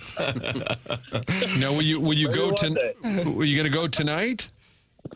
Yeah, I'll be at the game today too. So how about that? Really excited. Because a big league ball player having a nice season and a super fan as well, Jose Fermin, live from Philly. How about just this team? You've been here the last couple of years, and it's been a little rough at the ballpark, and it's been kind of tough. How much fun has this been? It's been a lot of fun this year. Obviously winning is always fun. The group of guys that we have, we're so close. We like to be around each other. And yeah, we're playing really, really good baseball, really exciting baseball. So hopefully, the second half we can keep it going. One of our listeners, Steve, who used to live in One Cardinal Way, said, I was neighbors a couple of years ago with Jose. He is a snazzy dresser. So you're getting a shout out for your fashion. Thank you. I try. Jose Fermin with us live from Philadelphia. He was in the stands last night watching his teammate Jordan Walker become the talk of the baseball world with shocking and silencing the Citizen Bank crowd last night to take home the 2026 Home Run Derby crowd. Jose, thanks for calling in, man, and thanks for giving us your perspective as a teammate and somebody right there with your guys in Philadelphia. Really appreciate it, and enjoy the game tonight and enjoy your All-Star break. It's my pleasure, man. Thank you. Have a great day. You too. That's Jose Fermin with us live from Philadelphia. He was there. How about that? Taking the All-Star break to go up, and he wanted to be there. Yeah, most guys go on vacation for 3 or 4 days. He's going to more games. That's right. I love that. Just hanging with his cousin, sitting in the stands. I love the fact the guy behind him. Oh, do you know Walker? Yeah, kind of. A little bit. Guys, Fermin sounds like an awesome teammate. I am loving this call. That is from the 618. But Big Tough says Iggy is not happy with this interview in the YouTube chat. Oh, what's no. What's the problem? Iggy. Yes, go ahead, Sherman. Iggy was not happy with Jose's chuckling and kind of overall positive demeanor. Yeah, I could see where that would bug him. He is the happiest guy in the club. He's always smiling, always pleasant, super polite. I can see why Iggy would be sideways with him. I can just see it. You didn't happen to ask him for an autographed bat, did you, Mark? That'll be next from Iggs. Oh, maybe we can get Walker to sign something, like a hotel napkin or something. It's for charity. Email in the morning after at InsideSTL.com. We have the Design, Air, Heating, and Cooling email today coming up next here on the program. And we welcome you to participate. Doug, you know something about Mark Milton, don't you?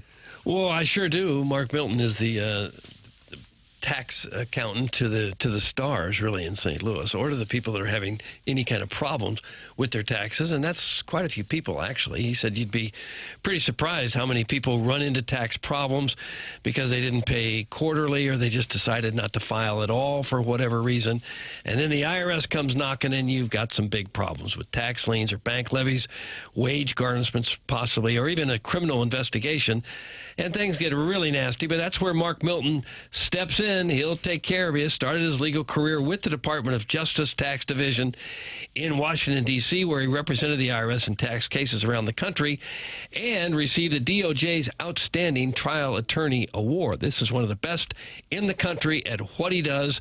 Mark now helps individuals and small businesses right here in St. Louis solve their tax problems. If you have any kind of IRS issue at all that's bothering you, contact Mark Milton at stltaxlawyer.com today, and you'll be saying, no, I am not guilty. I am with Milty. Remember, the choice of a lawyer is an important decision and should not be based solely on advertisements. Design, Air, Heating, and Cooling email today next here on TMA 101 ESPN.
Well, Martin, I personally enjoyed you getting Jose Fermin on the program from Philadelphia, considering, number one, he's a member of the Cardinals. Number two, his teammate is the talk of the sports world this morning. And number three, he's a delightful interview. But unfortunately, the 573 didn't like it.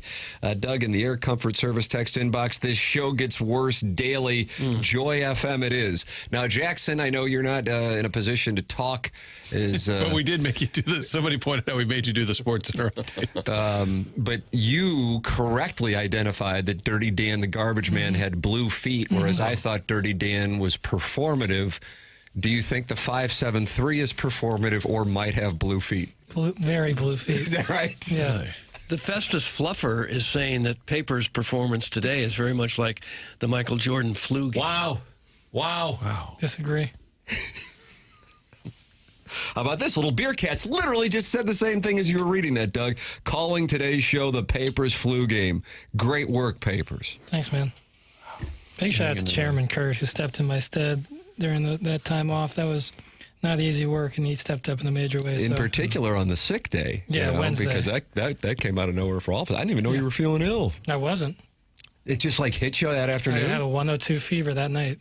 Holy crap. And now an ear infection on top of that. I don't know on that. I just have, whenever you have such bad throat pain, it radiates to your ears, and my left ear really hurts. Did you try listening to the show and then you said, oh, that's it. I'm over to Joy 99 it is. Yeah. You never had that moment? No. That's always, I guess I'll get you like logistics, Martin, just kind of a behind the scenes. This show has always been in competition with Joy FM. So that if you are going to land one that's going to hit close to home, it's the off to Joy FM I go. So yeah. We'll meet after the show and we'll try and do better. And every once in a while, when I try to get Albert to do the show, I'm like, yeah, we're just kind of like the same as Joy 99, pretty much the same vibe. It's time for the Design Air Heating and Cooling email today. Hello, gents. First off, welcome back, Jackson. Thanks. Glad you're feeling a little better. Now that we've gotten the pleasantries out of the way, I need to talk about something that's been eating away at me for over a day. I've been haunted by the idea that a man and his, quote, handler would drive from New York to St. Louis, Missouri to promote a sandwich that isn't on the menu anymore. Even more disturbing is that he claims that the trip was all worth it because he got to buy Iggy a sandwich. Yes, the same Iggy that sabotaged the entire press tour by choosing the subway that was closest to his house, not one that would have been perhaps more than 0 people in it. Of course, Iggy's only regret about the entire situation was that he didn't let Big Mike purchase him a larger sandwich.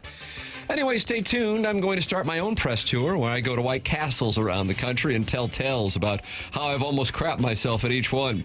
Iggy, keep your phone on you so I can make sure to show up at the most vacant locations. Toodles, that's from Bobby Greenbacks. Quick question. Yep, Bobby Greenbacks. Yeah, you weren't around for this. This has been quite a little development on After the Morning I heard After. about it. Is the subway they went to the one on Kings Highway that's tucked behind the car wash? That's correct. Yeah. I mean, you have to know that one's there. It doesn't jump out at you. And that's kind of the, what's the Tampa Bay Rays home? What's their home? Sure. Yeah. The Tropicana Dome. It's like in an alley. So would you say that subway is the Tropicana Dome of subways? Yeah, it's literally behind the car wash. Yeah, it didn't. This event, Martin, didn't get a lot of traffic, even though the gentleman drove in from New York for it. It's got to be the smallest subway. 17-hour drive. P.S. Signing towels with your face on it and giving them out to people that have no clue who you are is either the greatest bit of all time or one step past a cry for help. That's from Bobby Greenbacks. Morning, boys. It's good to have Jackson back on the dais, even though he is running on a word limit and is probably stewing on some hot take on the WNBA he can't express.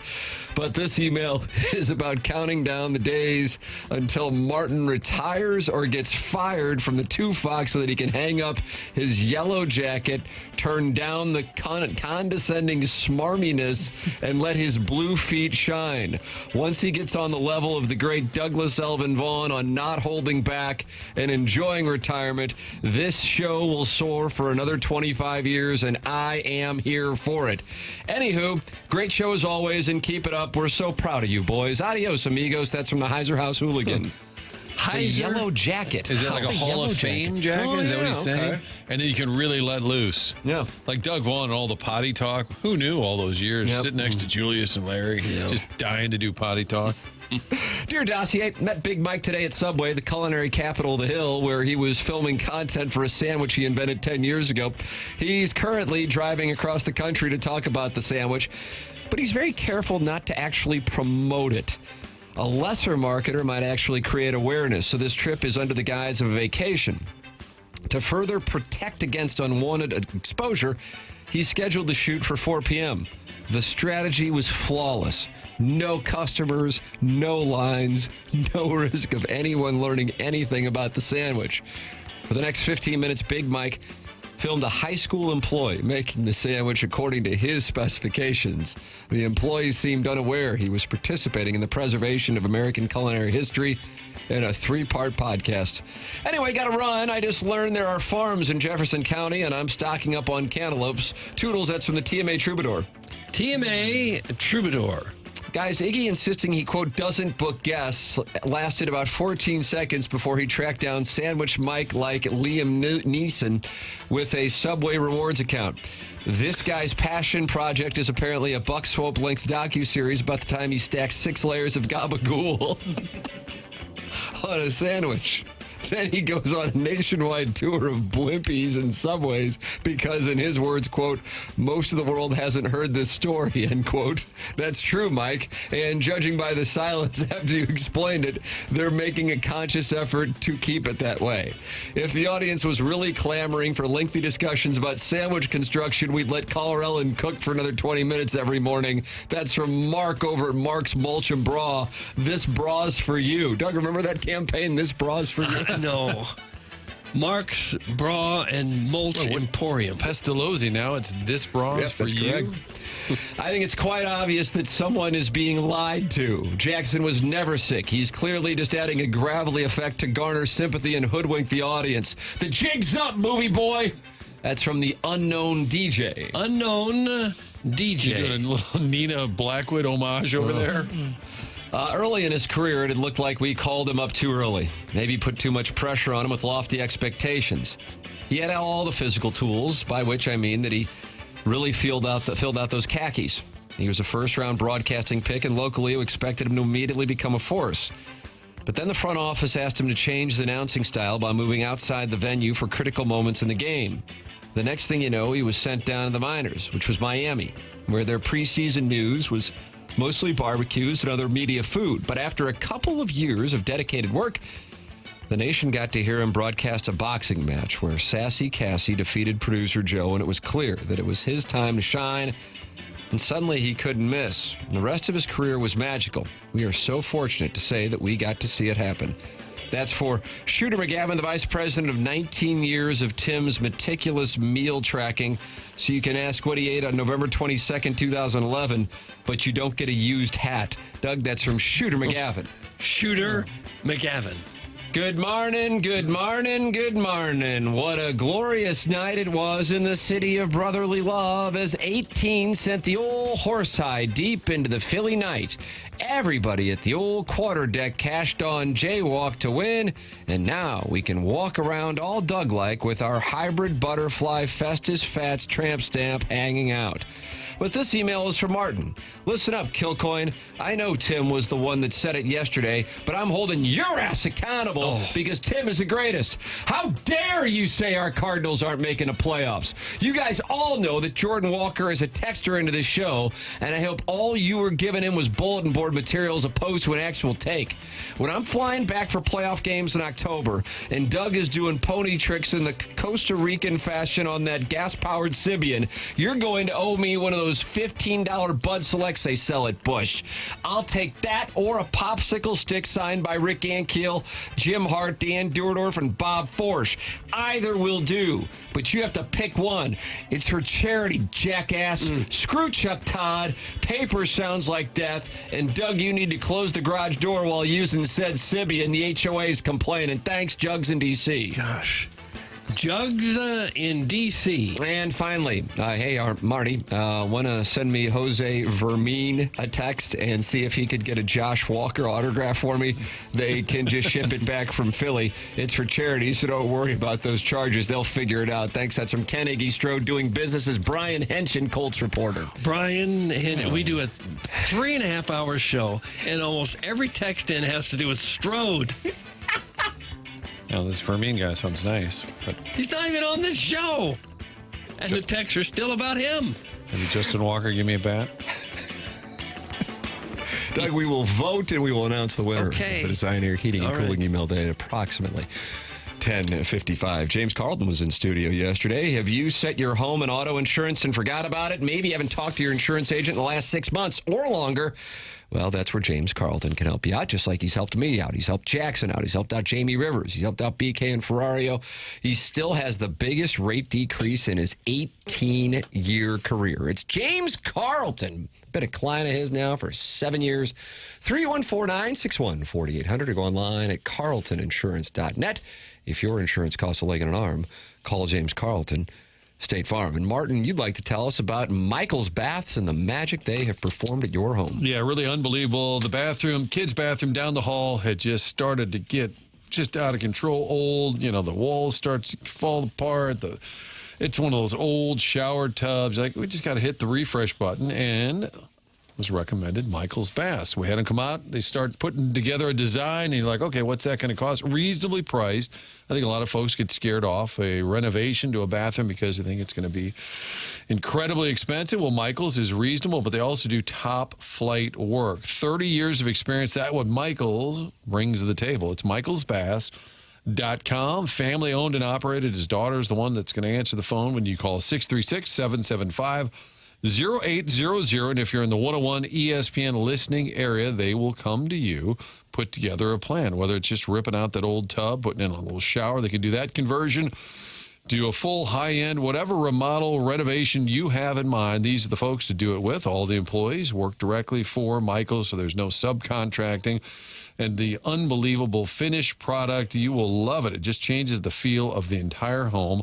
All the reviews are 5-star reviews, A+, with the BBB, a truly family-run operation. michaelsbaths.com. That's where you can see some of their work online.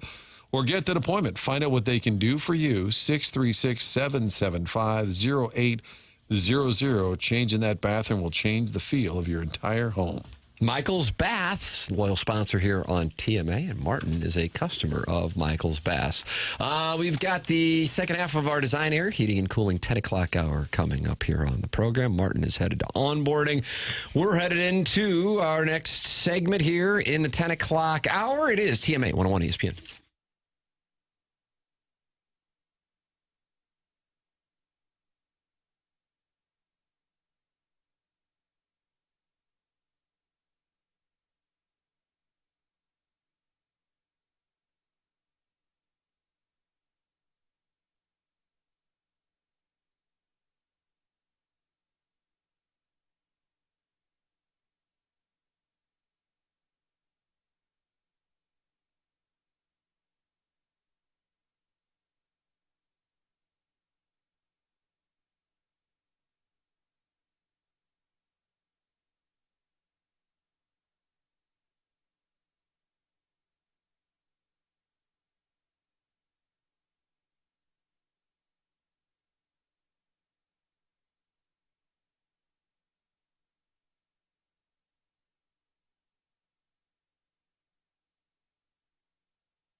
Gosh.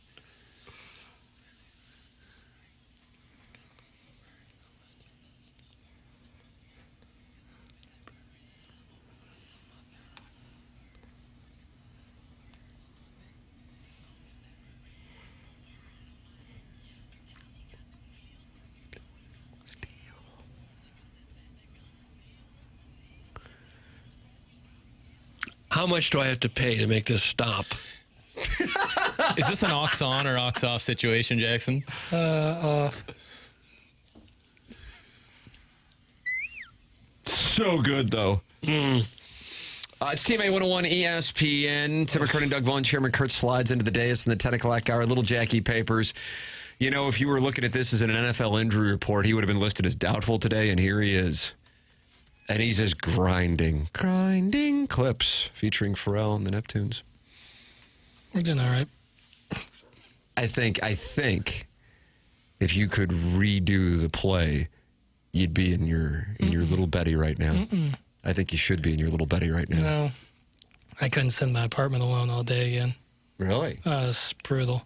You been playing like college football 27? No, barely even doing that stuff. Just swaying around. Can't stand it.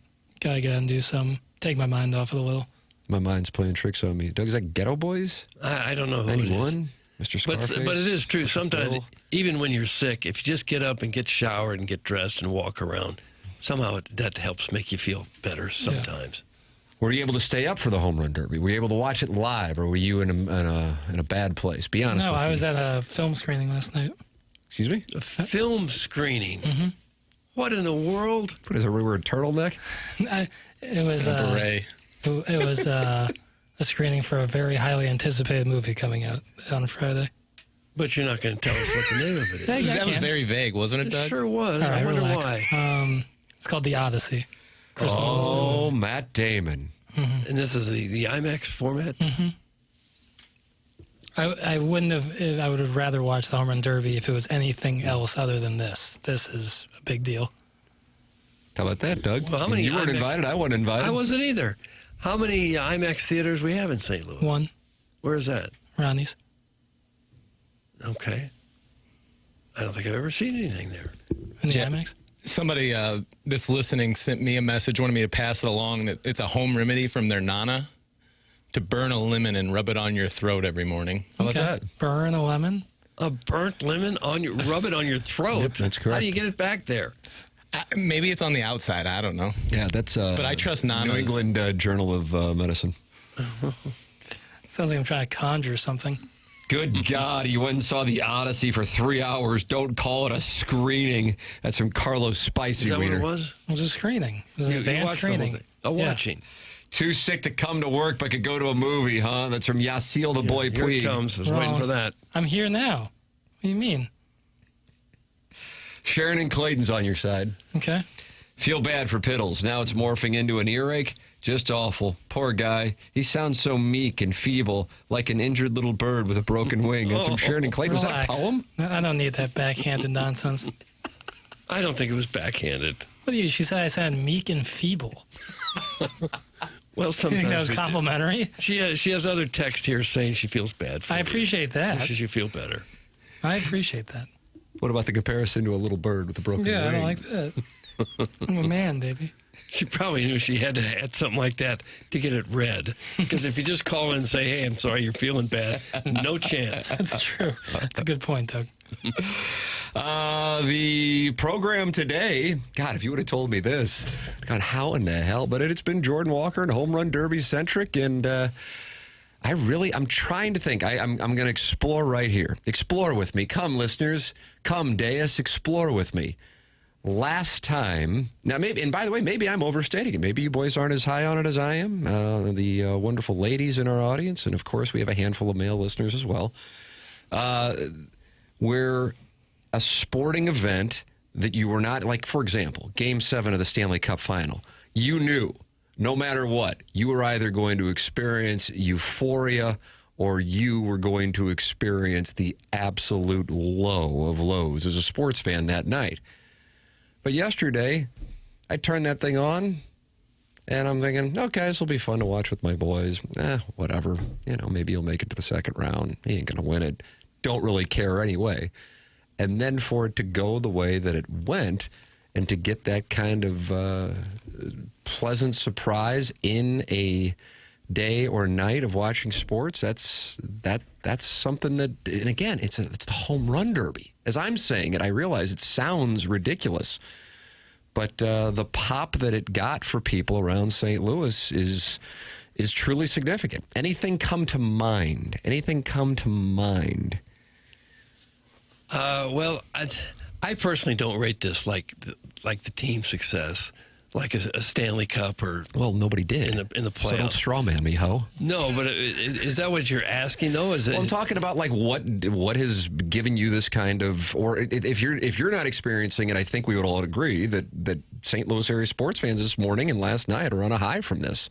And it wasn't anything 24 hours ago. It wasn't on the radar. It's like, oh, Jordan Walker's in the home run derby. That'll be fun, I guess. I don't know. And then it became a phenomenon. It became both a local phenomenon and a national phenomenon. And of course, it's a home run derby. But like something that just came on quickly that you weren't expecting. That gave up, yeah. And I'm like the Rams drafting Ty Hill. I guess, and you know what? And the funny thing is, it was 20 years ago. So I guess it's every 20 years we're going to get a surprise like that, where a 5'4" gentleman gets drafted in the first round. Yeah, it's too small. I could see that, and I wasn't much of a draft Nick. I don't remember a time where I was so, like, after the event last night, I couldn't get enough of the content on socials. I was watching every video, every discussion about it. I don't remember and a time Bonds and Pools were great. That was a nice, and Rizzo. There's some guy suggesting the TJ Oshie shootout. Is that the Olympics? That's a nice play. Yeah, that's a nice play. That's a nice play. I mean, it was the U.S. and Russia, so you had that going in, but the fact that it became Oshie and then you couldn't have predicted that, because you probably didn't know the rule, that he could just keep going and going and going. What was it? Was that 12, 10, 14? Hell, one of them years. Yeah, it was a year for sure. But I don't know the years, Tim. Big Show is not enjoying it, though, Doug.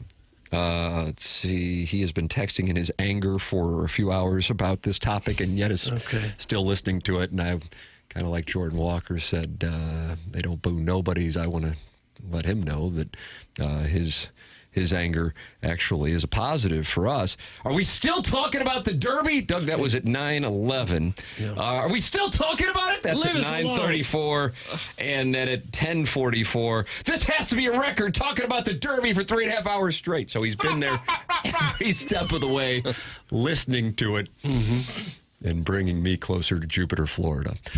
So we're grateful for that. Thank you to the Big Show. TJ Oshie, that's a nice play. I'm trying to think. Yeah, the Kachucks kind of, flashed there during the Olympics, but not to this extent. Maybe it was to this extent, but it didn't seem to have the same sort of feel. My wife slipped me a finger one time. That was unpredicted and euphoric. So that's from the horny history teacher's husband. But that was for you. I'm talking about something that really got... Okay. I was pretty locked into that finger. Williams' hands were shaking. F the Big Show! Oh. Play the Pools clip. Jackson, you got a request right there. What clip? Dougie sounds like Jimmy Stewart on the bridge, doesn't he? Everybody's not in my house. It's in Bill's house, Fred's house. How about Barry Bonds? We know that clip. Said it was the best home run derby ever. Okay. That'd be a good one. Go ahead and hit the lever, please, Pale. Go ahead, hit it now, please. Barry Bonds, legend, 6 derbies. What did you say to me after what you saw from Jordan? I thought that was the greatest home run derby I ever seen. I had to match 3 home runs to get to win 11 home runs. Amazing. What got me was this, Jordan, You were so calm, and you used your hands well. You never cared how far the ball went. You actually used your hands well as a contact hitter and just hit the ball. You were just fluent. And it was probably the most amazing. And for me to say it, brother, I'm going to tell you right now, I've seen a lot of home runs, but to come back from 11 with only 15, we're talking only 15 swings. brother. You got my you got my trophy too, bro. You got my trophy too, and I'm gonna start getting some gum. He's gonna start getting some gum. All right, a little bit of a media laugh there too. This is a good play here, but it involves golf, and I know that's a problematic topic for portion. Belle Reeve, 2018, had the town buzzing, even though Tiger didn't get it done. That's from the 314. I do think that afternoon, Jackson, you're nodding because you knew he was in the mix, but the way it went down that was his first, at least in the U.S. He was in the mix in the British Open the month before, but he was in the mix, and he vibed off St. Louis. St. Louis rallied around him. He had that incredible shot right in front of you, right, on number 9? Yeah. And then sank the birdie putt and gave the fist pump on 9. Also a fist pump when he finished it off on 18. That was probably something that when you woke up that day, you didn't expect to be in play, and it happened in a different way than you would have anticipated. Playoff games is a different kind of topic and a different kind of joy. But I'll tell you this, from a just a bigger picture standpoint, we've had a number of people talking about their kids watching it and falling in love last night with it.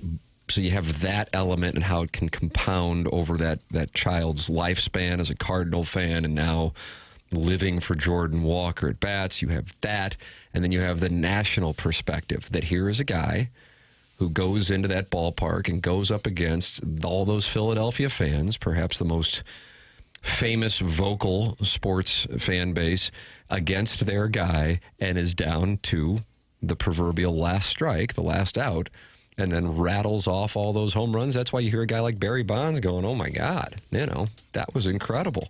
I guess if I put can himself on the map. If I can go way, way back to a moment like this, it might be when St. Louis and Leon Spinks beat Muhammad Ali for the heavyweight title. Was that an anticipated fight? I mean, he's going up against Muhammad Ali, but I don't know on the Leon Spinks. Not many people. Because he was supposed to just get pummeled like everybody else. Not a whole lot of people knew who Leon Spinks was until that night. That's going back to like 77, 78, something like that. Does it get any more badass? The single greatest hitter and offensive baseball player ever saying, "You now got my attention." That's from Hard Bodied. Yeah. Guys, I don't even like golf, and Tiger had me watching that day. That's from Randy Character, not Randy Carricker. Different guy? Randy Carricker. Different fellow. Okay. One-of-a-kind night for St. Louis sports. This is the kind of thing that builds a future fan base. I'm 49, and I felt like a kid again watching it. That is from the 636. Guys, is Jordan Walker the lowest paid player to ever win the home run derby? It's from Tomahawk Tim. I don't know on that. Well, if you go way back, I don't know when this started, like in the early 90s, 80s, there might have been some players that weren't yet making the $15 million a year. Do you remember when Ruben Sierra won it? Not really. Nice show prep. Okay, sorry. You need a hearing aid. I would guess it's probably the first time that somebody made more money by about 30% than 20% than they will for the whole season by swinging the bat a few dozen times. So that's what Jordan Walker did last night, making $1 million by winning, and he's making $799,000 in salary this year. All right, we'll take one final break. It's TMA 101 ESPN.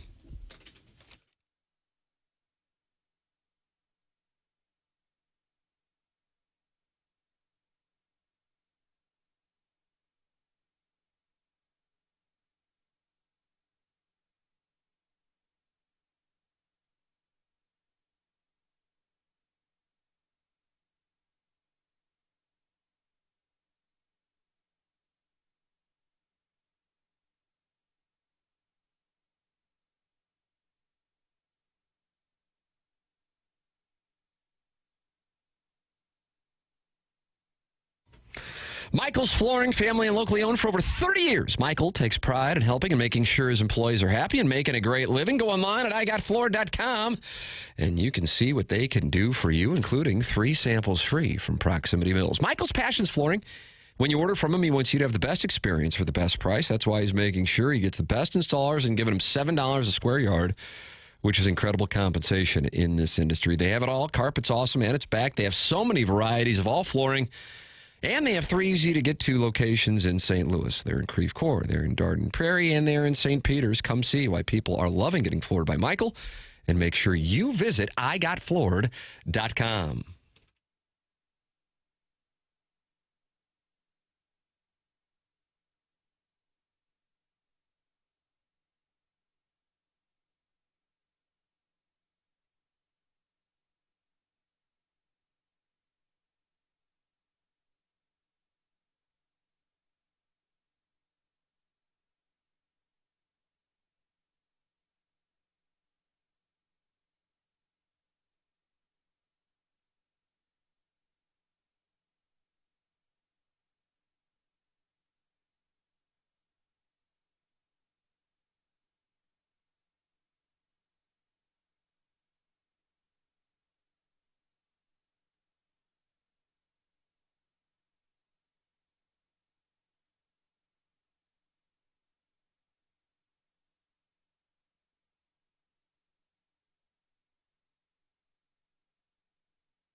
This is Jackson with a Sports Center update brought to you by Universal Windows Direct. France and Spain kick off today at 2 p.m. for the World Cup semifinal.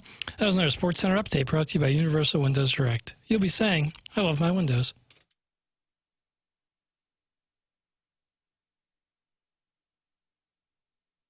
Well, here's what Mentality's learned treating 25,000 men. You can't rely on testosterone alone anymore to run at full capacity.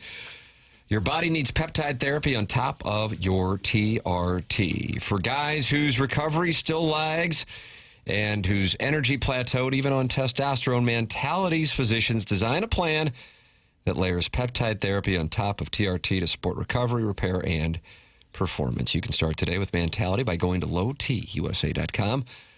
That's lowtusa.com. Testosterone levels the field. Peptides drive your results. Testosterone levels the field. Peptides drive your results. Start today at lowtusa.com. That's lowtusa.com